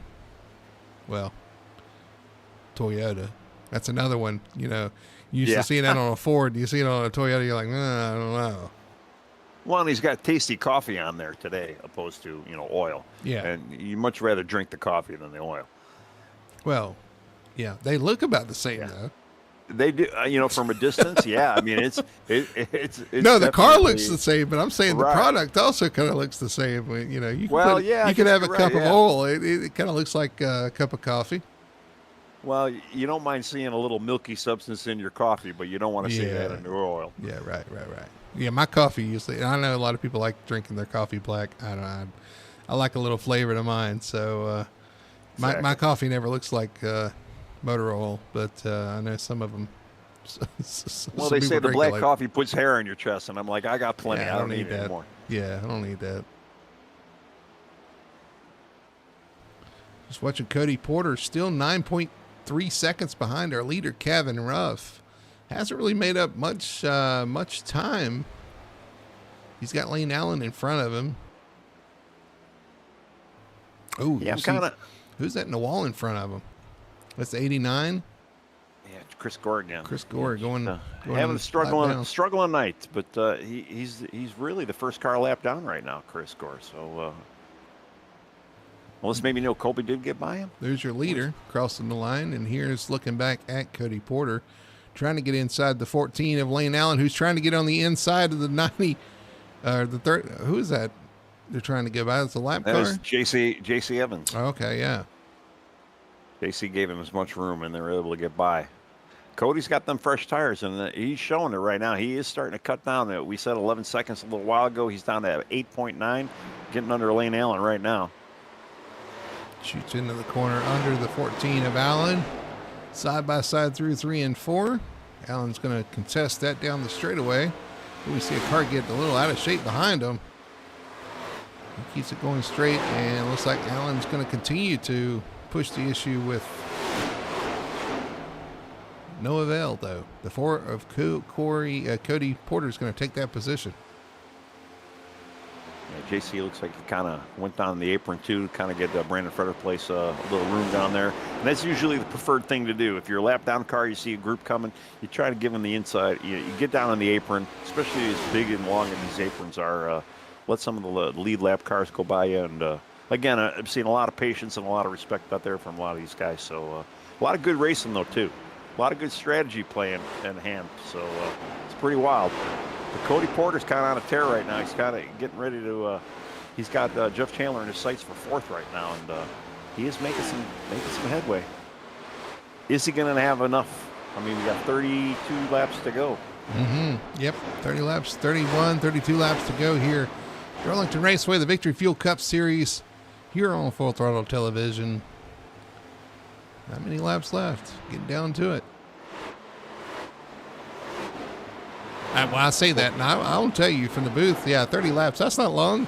If you're in the car, 30 laps is a long time here. Oh, yeah. Looking at Kevin Ruff. Kevin Ruff's last lap was a 29.6. Going back to Cody. Where is he? I'm looking for him. Where did he go? Trying to see his lap time, what it was compared. Cody ran a 30 or a 29.0 compared to Kevin ran 29.6. Right. That is it's a bit of a yeah, that's a bit of a jibe he's running. There's a 29.3 because he had to get around the 31 of Jeff Chandler. We'll see what he runs next time by. Kevin's going to complete his lap in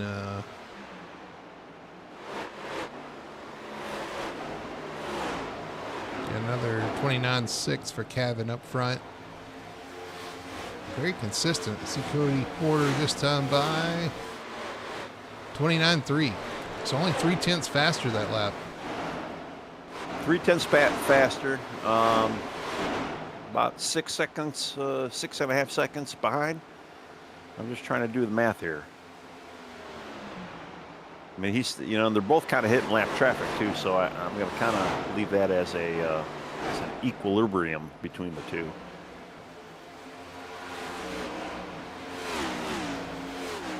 But definitely Cody, he's got the laps. I mean, he's got the time to get there.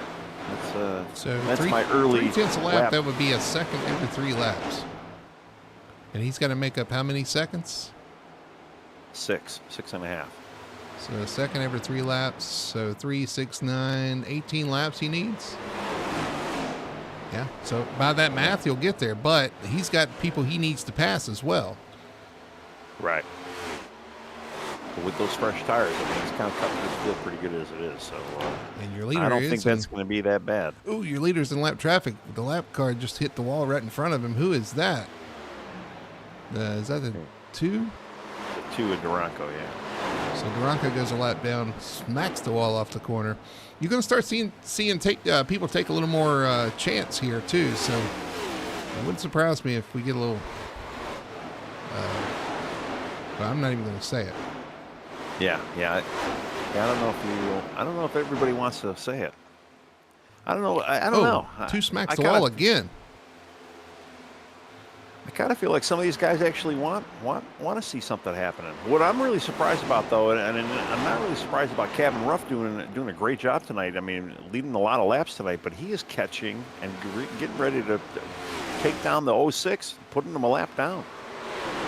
Daniel Simmons had another issue on pit road apparently. I'm kind of shocked because I was really hoping to see him a little bit further up there. I'm sure he was himself, but yeah, he's getting ready to go a lap down now.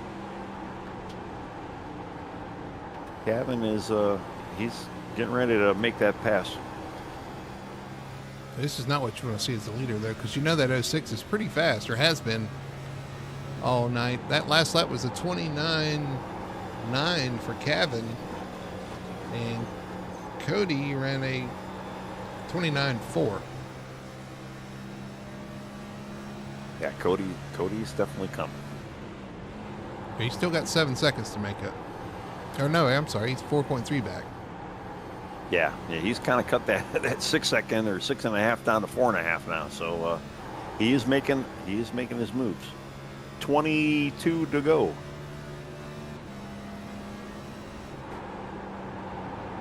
Or maybe 23 to go, somewhere around there. 23 laps to go here at Darlington Raceway. We're getting down to it. Big and clean and green so far.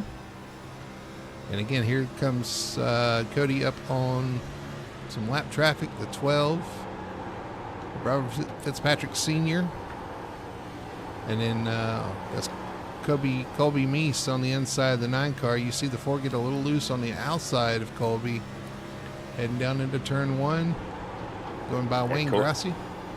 Yeah, Cody's up on a gaggle of cars right now, and he's going to have to diving and zigging and zagging to get through this field here. I'm sure it might slow him up a little bit.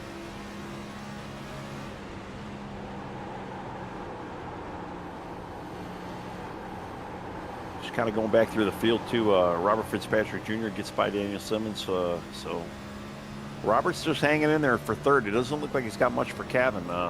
They really just got to kind of hang on right now, and hopefully Cody does not reach them. Well, Cody is coming. He's got about a straightaway between the two of them right now. Nick Alford is very much in his sights. Yeah, but he's actually lost a little time. He's about 4 seconds back now from our leader getting through that lap traffic, so he's lost just a bit of time. As we're coming around to 20 to go, 20 laps to go here at Darlington. And do the math, 20 laps, what's he got to make a lap to make 4 seconds up? And half a second a lap? No. Quarter second a lap? God, I think he's already making it up. Yeah. But he's got to make passes too. And you see he's catching Nick Alford down. Nick's not going to be an easy pass if he can hang on to those tires. But here comes Cody on the inside. Down into turn 1. They're going to race it side by side into turn 1. Cody down in the apron. Nick up on the high side. Nick's going to try to hang on here. He can't do it. And that's Cody got a little loose there, getting under him. But, yeah, he's still able to make the pass. I mean, remember, Cody does have like 10-lap newer tires than some of these guys. So it's down about 3.5 seconds. 3.5 seconds away. 3 seconds off of second place right now. Yeah, but look at second place. He's closed down on our leader, Kevin Ruff. So now Bob Fitzpatrick looking to assert himself as the one that Cody's going to have to catch if he can run down the 99 of Kevin Ruff. Well, Bob just added a little bit more blackness to that stripe coming out of turn 2 there. Saw that. Not much to slow him down, though. But yeah, the two of them both got to be looking in their mirror at third place right now and saying, this Cody guy, he is coming. You just know they wish it wasn't lap 167 and it was lap 177. Doing everything they can. I know Bob sliding around a little bit, but he's pushing hard. You can tell as we getting down to it. 18 laps to go here at Darlington Raceway. These guys are starting to, and I'm sure fatigue is going to start kind of setting in as well. This is a long race for these guys, and we've been green flag from the start, except for the stage break. And so these guys are getting a workout here tonight at Darlington Raceway. And you see, all right, so there's the 3 right on the back bumper of the 99. Can he do anything with him? Well, I'm going to tell they both better play nice, because the longer the two of them are monkeying around with each other, the closer that Cody's going to get to them. So if a pass is going to be had, I mean, granted, it's for first. They both got to see the writing on the wall that they're going to have to work together if they want to even try to, it's really going to be a fight for second place at this point. Boy, 3 right on the wall through 1 and 2. He's going to lose. Oh, he's going to hit the wall off 2. Lose a lot of time. He scrubbed that wall and he caught him and kept him from turning down the track. And Cody's down to 2 seconds behind these guys, and he is directly in firing distance. I guess that is what I would say.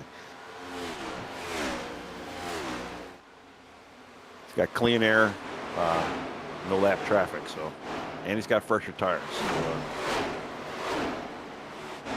Kevin Ruff kind of pulling out a little bit of a lead here. Bob Fitzpatrick now in the sights of the 4 of Cody Porter as we head into 14 laps to go.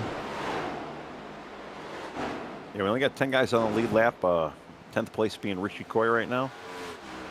Again, Richie not having the night he wants, but he's still solidly in the top 10 right now. And I don't see him he's not really under fire of going a lap down either. He's still got a little bit of a gap over first place right now. All right, so he's got more of a gap than Kevin does to Cody. Let's put it that way. The first order of business is going to be for the 4 is going to be getting by the 3 of Bob Fitzpatrick. 12 laps to go. Yeah, with the fresher tires, I mean, Bob might have to just try and block a little bit, try to slow him down. Stay off that wall. Don't give it to him.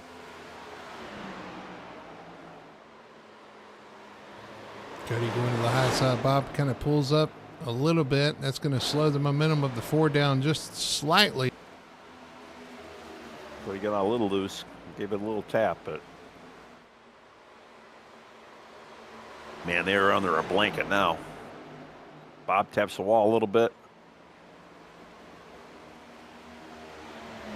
And looks like the 4's got a little bit of a run here. The 3's going to pull down the block as they head into turn 3.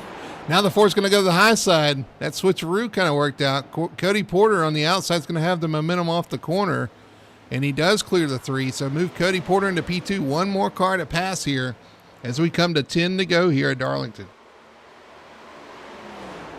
Oh, Kevin's just got to pray that maybe Cody kind of finds the wall a little bit. Just, he might have to throw a block or 2 himself. Cody using the high side. He's been using the bottom a lot through 3 and 4, but he goes to the top, gets a run off the corner. Kevin's going to kind of counter that. They maintain position as they head down into turn 1. 9 to go. Well, Cody's knows he's got a quicker car. He knows he's got better tires as well. 99 into the wall. Cody trying to get under the 99 as they come off turn 2. He's positioned his car. He's there trying to make this pass for the lead as they head off into turn 3 and 4.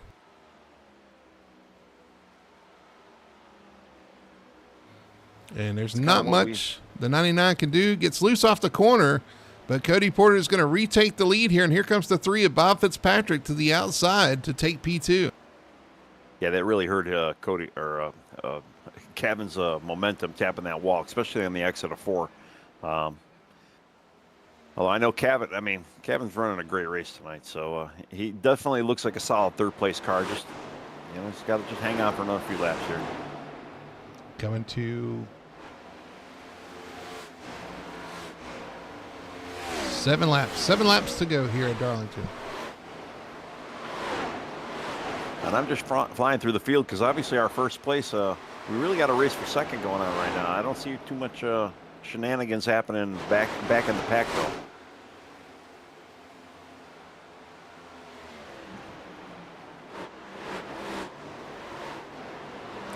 Fitzpatrick through 3 and 4. He's kind of pulled a gap a little bit on Kevin Ruff. Kevin just holding on now. Cody Porter continues to pull away with those fresher tires. Nick Alford back there in 4th.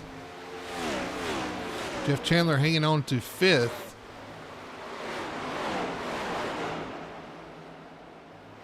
The only other guy that stayed kind of late is the 48 of Jamie Knopf. He's on the back bumper of the Lane Allen machine, trying to get a position. That is for 7th. Lane into the wall off turn 2. Car behind him in the wall off turn 2. Well, I think the fatigue is setting in. Fatigue, frustration. There's a lot of things setting in right now as the 33 tries to get around the lap machine. Is that the 2 of Duranco? It is. Yeah, I can guarantee the 90% of this field is like, we just want this thing done. Richie Coy, P10 currently behind Ben Tracy. But it's all Cody Porter right now. Won the stage, trying to come home and win the race. Stayed out longer than anybody else. Pulled that strategy call of taking those tires. It has paid off with a green flag run here. With 4 laps to go, he is in the catbird seat. Bob Fitzpatrick in P2. And Kevin Ruff rounding out your podium, your top 3. Yeah, Kevin's car, you can see, kind of fell off a little bit, but he's still got that solid P3. Robert is kind of showing up a little bit, but unfortunately, nobody's got anything for Cody, especially with the fresher tires. And Cody's just got a clean salad into that finish line. And did you say salad? Salad? Salad? Yeah, I got an issue, so the words come out a little weird. He's got a salad, guys. You don't make friends with salad, you know. Yeah. That's right. You did. Yeah, you did kind of coin that. Yeah. Well, it's a Simpsons coin, but I've always liked it. Just going back through the pack, Ben Tracy. Like I said, Jamie Knopf won with the fresh tires. Did get by Lane Allen, trying to make inroads on 6th place, Brandon Fetter place, but he's got a ways to go. That's not going to happen before the end of this race here, as we've got 2 laps to go. Yeah, everybody's pretty spaced out. I mean, nobody really looks like they're under attack from everybody. Everybody's just kind of like, we're kind of done with this. I'm satisfied with where I'm at. They're definitely out there racing the track, though. Not a lot of guys racing each other right now, which is there's the what white you got to flag. have around here. White flag, 1 lap to go here at Darlington Raceway, the Victory Fuel Cup Series, wrapping up a race. And Tony, if you'd have told me we'd have went green flag, I would have probably slapped you. But we have went green flag all the way through this race, except for the stage caution. Very impressive race by everybody involved. Great looking paint schemes out there as well. But Cody Porter putting on a clinic. He takes the stage win. He pits late. He comes out with those fresh tires, runs down the leader, takes the lead, and takes the win here at Darlington Raceway. Your winner tonight, the Darlington 250 goes to Cody Porter. Man, what a drive. And I kind of did think it was going to go green, so I guess you'll send the slap in the mail or something. Yeah. Bob Fitzpatrick coming home, holding on to that P2. Kevin Ruff 3. Alfred Chandler, your top 5 as everybody crosses the line. What a race tonight. A nice little strategy race and a nice break from all those cautions we had last week.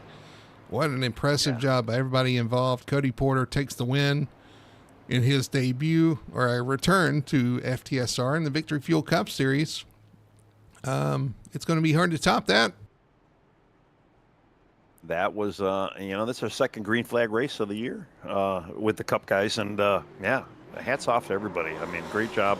We've been saying it all night, too. They, just a lot of patience, a lot of respect out there, and everybody drove a really good, clean race. It's what we like to see around here. Absolutely. Was very good, very respectful. Everybody doing a good job out there. And Cody Porter takes home the win. Let's look at our race results here, presented by Sim Racing Points. Cody Porter takes home the win.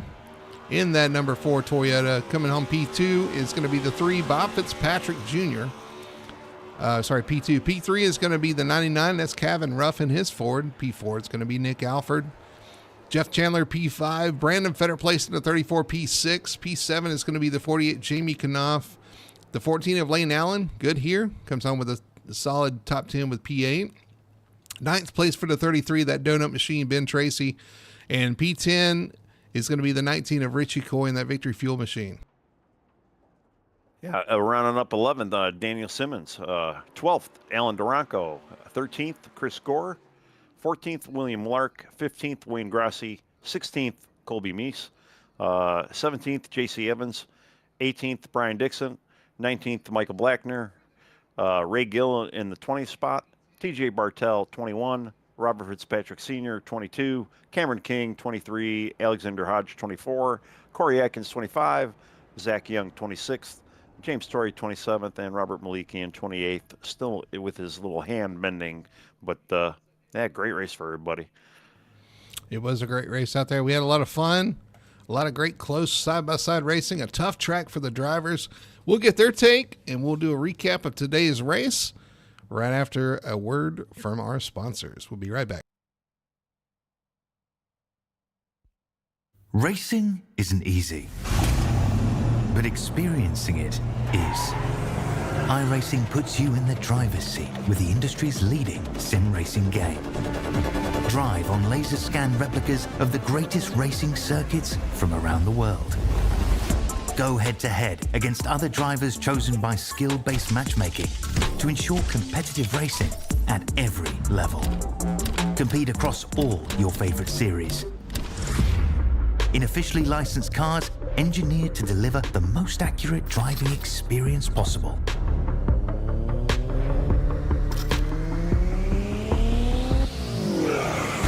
Join a race or host your own with players from across the globe. Race against the computer or in a league with friends. Feel the thrill behind the wheel. Visit iRacing.com.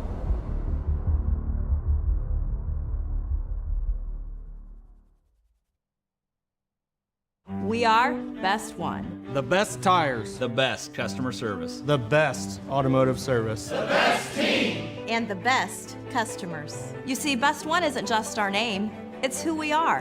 Since 1948, Best One has been delivering quality and dependable tires and full-service automotive care to our customers. Best One, selling tires, serving people. We are Best One.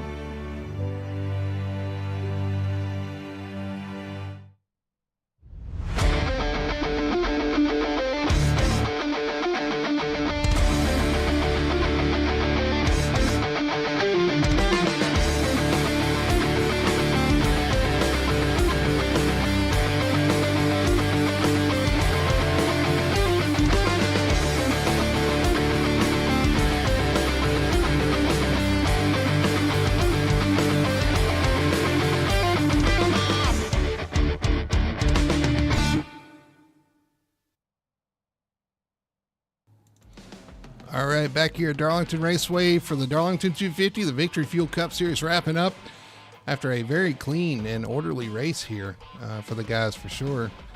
For a track that is too tough to tame, I'd say they did a pretty good job, Tony, out there.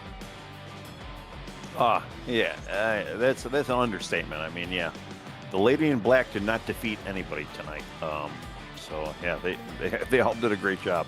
A couple of wall scrapes, but everybody was able to keep it clean and just a great race overall for everybody. Good strategy and all that.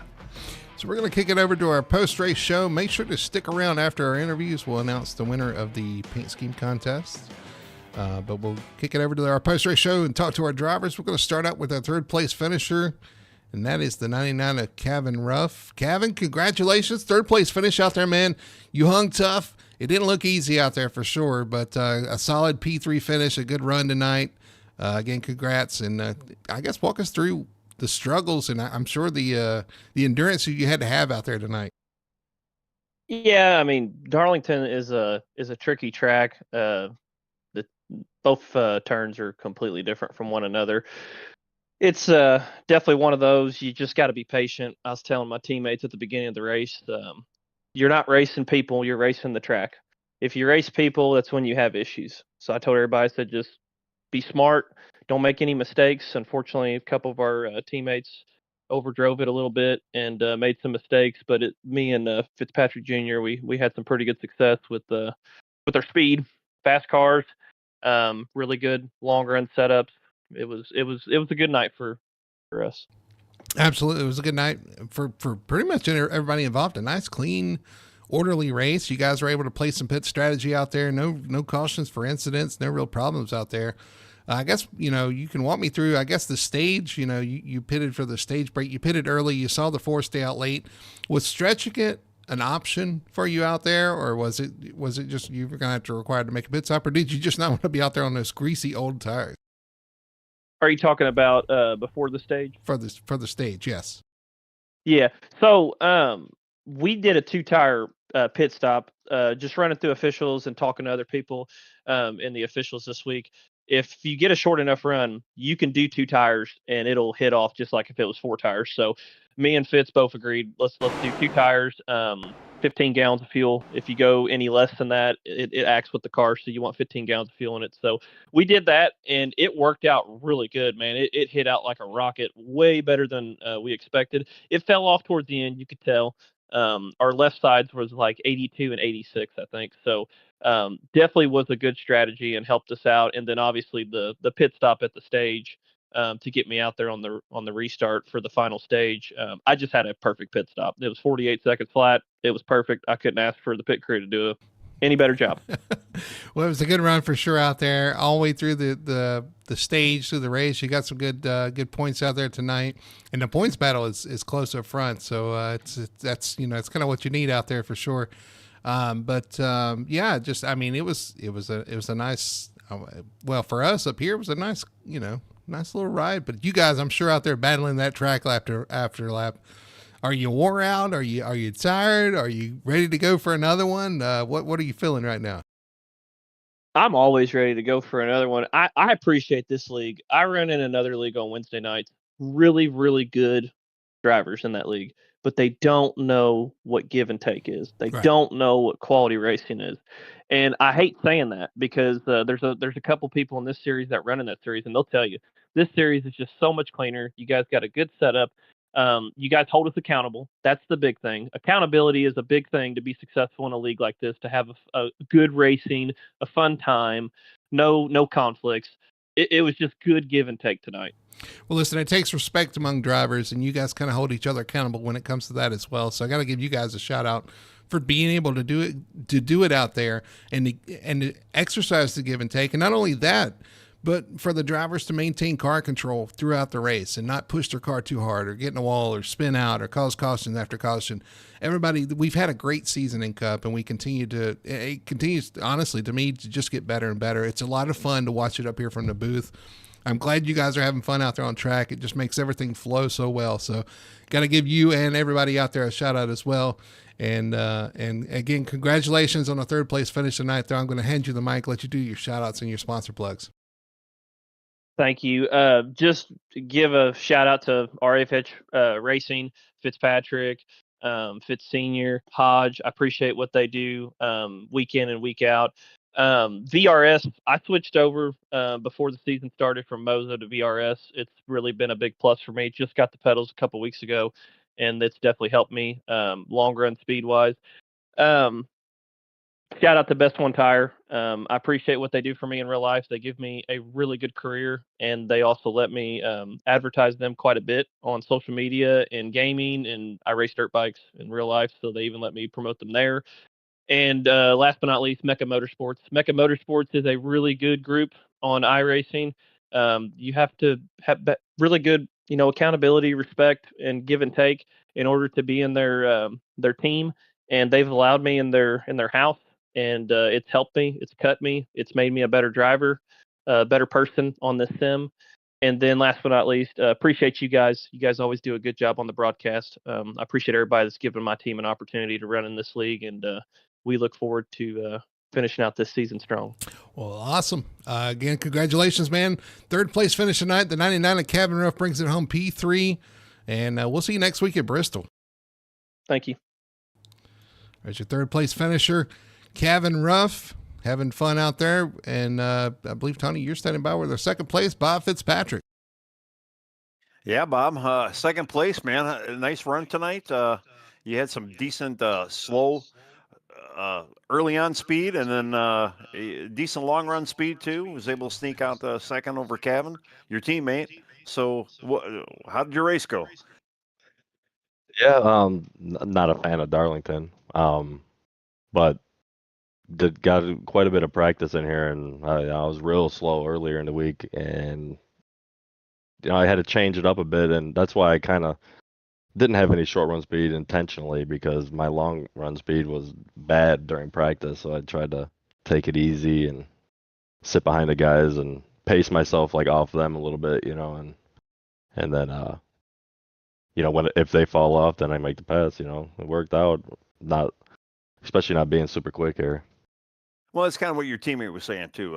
About racing the track, not necessarily racing other people. And Right. the two of you guys, you had a pretty good 1-2 for a while until kind of Cody came up behind you, and we were kind of wondering with the transition, because you were obviously a little bit faster than Kevin towards the end of that, and we were waiting to see what was going to transpire and how you guys were going to handle that, because you didn't want to get Cody too far ahead of you or too close to you, but he was inevitable with his new tires. So what else?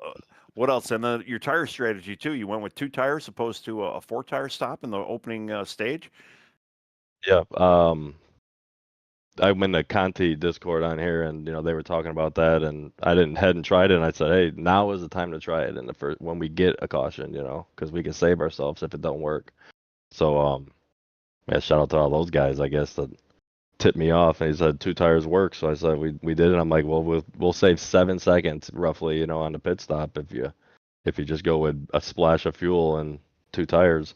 But yeah, during the long run, I was never gonna pass Kevin if Cody didn't. I was gonna give it to him. He pushed me at Atlanta, and I was gonna push him here to the win.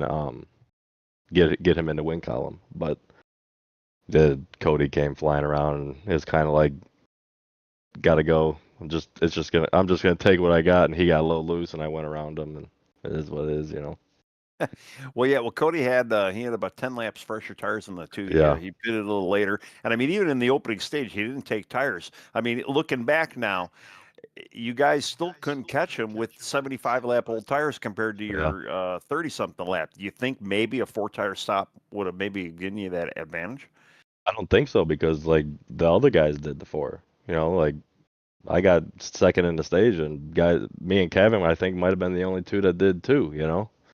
So I don't mean maybe, but you were the first one. You were the next on the list. You were the only one closest to Cody to kind of catch up to it. So I almost wonder if that 4-tire stop may have gotten you a little closer. But yeah, I don't know. I should have did. That's usually my move, the fuel mileage for the stage, but I didn't think we had enough today.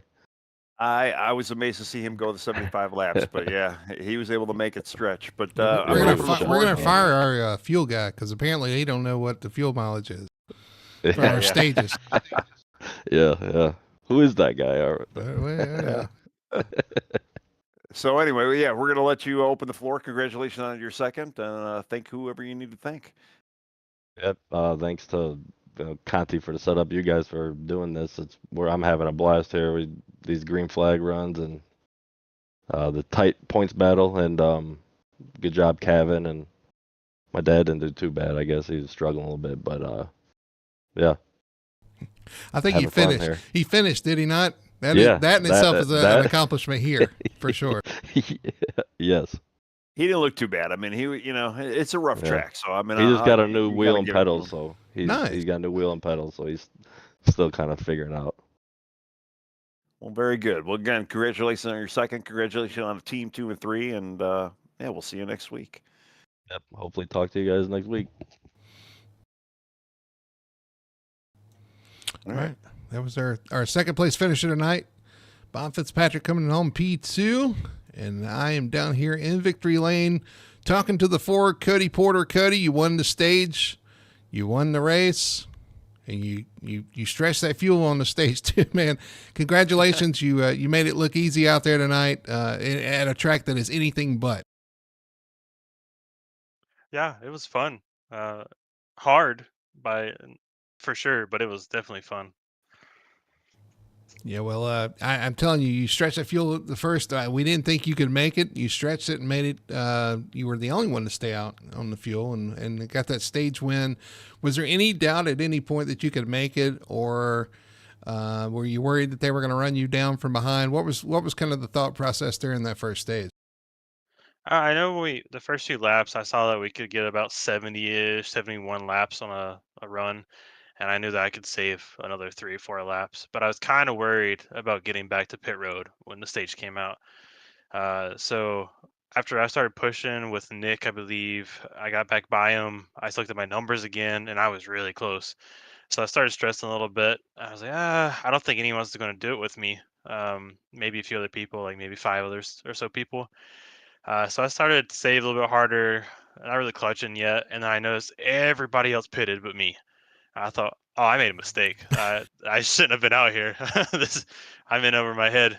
So I started clutching, turning it off, and then I still had 5 laps of fuel left by the end of the stage. I could have probably went another few laps if I really wanted to.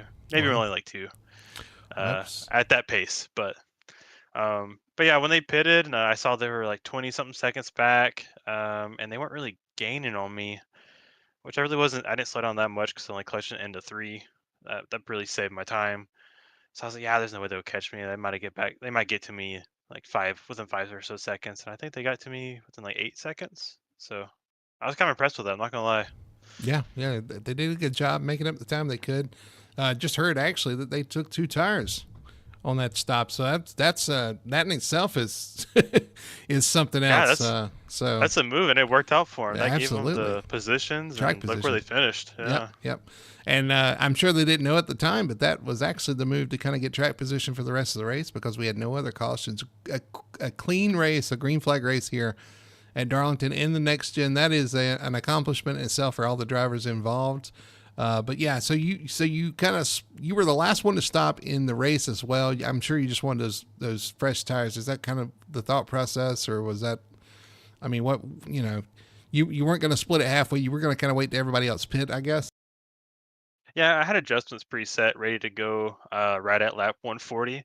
So I was kind of hoping people would push a little bit longer. And I noticed Nick and everybody else pitted because I thought Nick was going to be my competition and Daniel as well. But I noticed they all pitted 5 or so laps, I think around like 130. And I was like, I can't push any longer. So I think I pitted 138. Made a quick little adjustment, made it a little too loose for my liking. So I had to push a little bit harder than I wanted to get the right front to wear in. But it worked out in the end. I didn't think I was going to catch them, honestly. I thought they made the right strategy call right whenever they pitted and they won the race. But I caught them with 4 or 5 to go and luckily got by them pretty quickly. Yeah, they put up a good fight. Clean, but good fight. I tell you, the thing too is I saw your car. Your car looked very stable on the long. Some of the guys were kind of struggling sliding around on the long run. Yours looked very stable for the long run. Is that something you kind of prepared for coming in? Because if so, I mean, that was kind of a risky move for somewhere like Darlington, but man, did it pay off tonight? Yeah, I knew that I wanted it to be stable. The weather is a little bit different than what I ran in the A Opens. So I made some quick adjustments and we dialed it in pretty dang good. I feel like it was solid on the exit, had a good turn on the entry, is all I could ask for.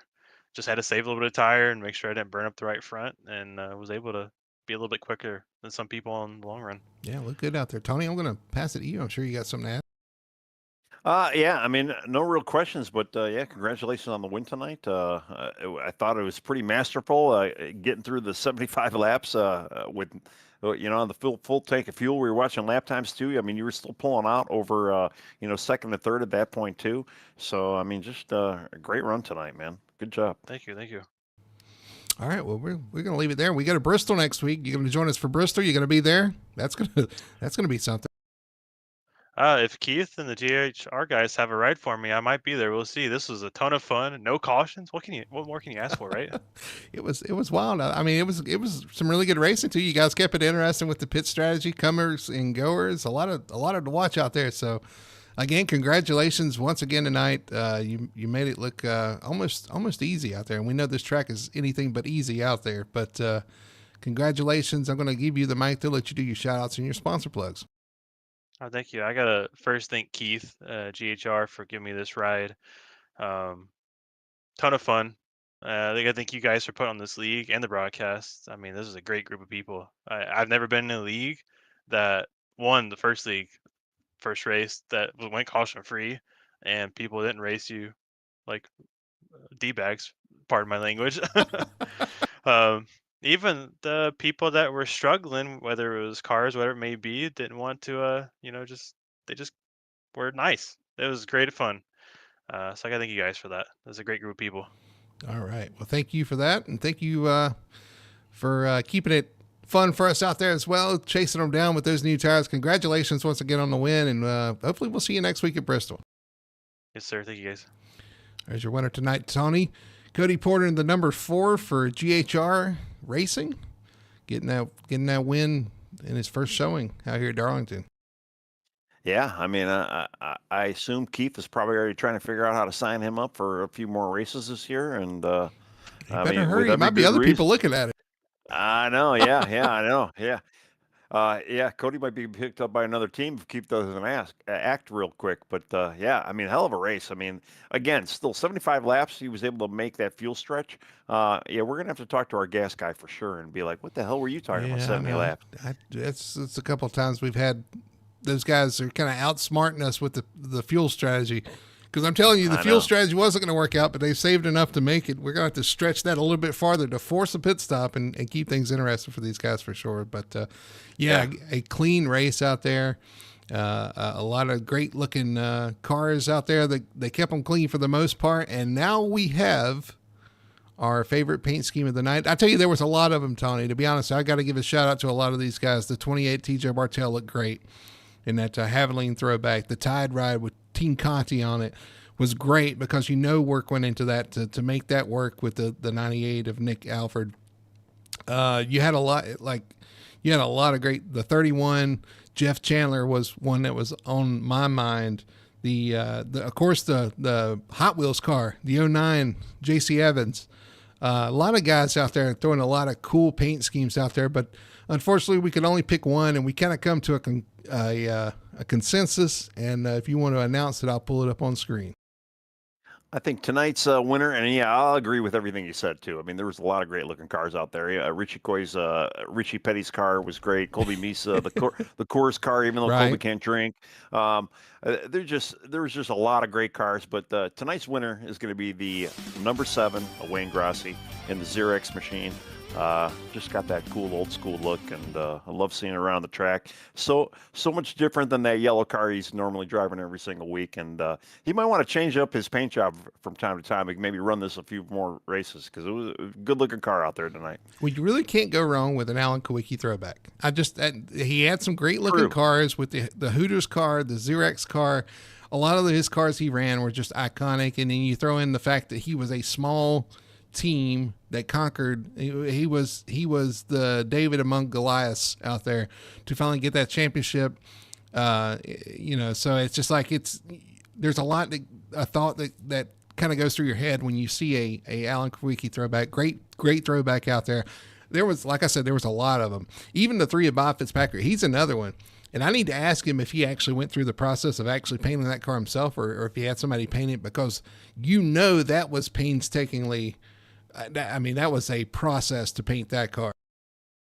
Yeah, to get all them lines matched up on the little vertexes and triangles. Yeah. Yeah, he was probably my pick just because I know how much work it would be to kind of replicate that car personally. But we kind of came together and it's like, okay, this is the highest on our list. So congratulations to Wayne Grassi winning the paint scheme contest at Xerox Machine. He'll get that credit bonus on the website. So congratulations to everybody out there in the race tonight in general, just for the race that they put on tonight. I can't say that enough. I mean, I was just impressed. Congratulations to our winner, Cody. Put on a clinic out there. Yeah, I mean, and this is what this league is about. It's about clean racing, respect for everybody, putting on a good show, and we had everything, all of the above tonight, especially at the Too Tough to Tame track. It's too tough to talk for me, but it's it was a great race, and they made our jobs easy, kept the action going. Hope everybody watching had a great time watching as well. Well, the fun's going to keep rolling. On Wednesday night, we head to Bristol Motor Speedway for the Sim Racing Points Truck Series. This Wednesday should be a lot of fun. The Bristol 200 there with the Truck Series. That's always a fun race, an exciting race. I'm sure the guys will have a lot of fun with that. And then on Monday night, the Cup Series visits Bristol as well. There's a lot of action at Bristol, a little short track, bull ring, high banking. I'm looking forward to that one as well. Oh yeah. Bristol's always a blast. The Coliseum, as they call it, and hopefully it won't be nearly as bad as Martinsville. But we might. I don't know if we're going to go green there, but I guess we'll find out. Hey, These we'll guys, try. yeah. I mean, if they play with the level head they played with tonight, I think we'll be all good. Looking forward to it. So make sure to catch us on Wednesday night with the Bristol 200, the Full Throttle Sim Racing Points Truck Series, and Monday with the Cup Series, the Bristol 250. So that's going to do it for here at Darlington Raceway, the Darlington 250 in the books for the Victory Fuel Cup Series. My name is Brody Hanna. Thanks to Tony Solari, everybody at Full Throttle TV. You guys watching, hope you enjoyed it. We'll see you Wednesday night from Bristol.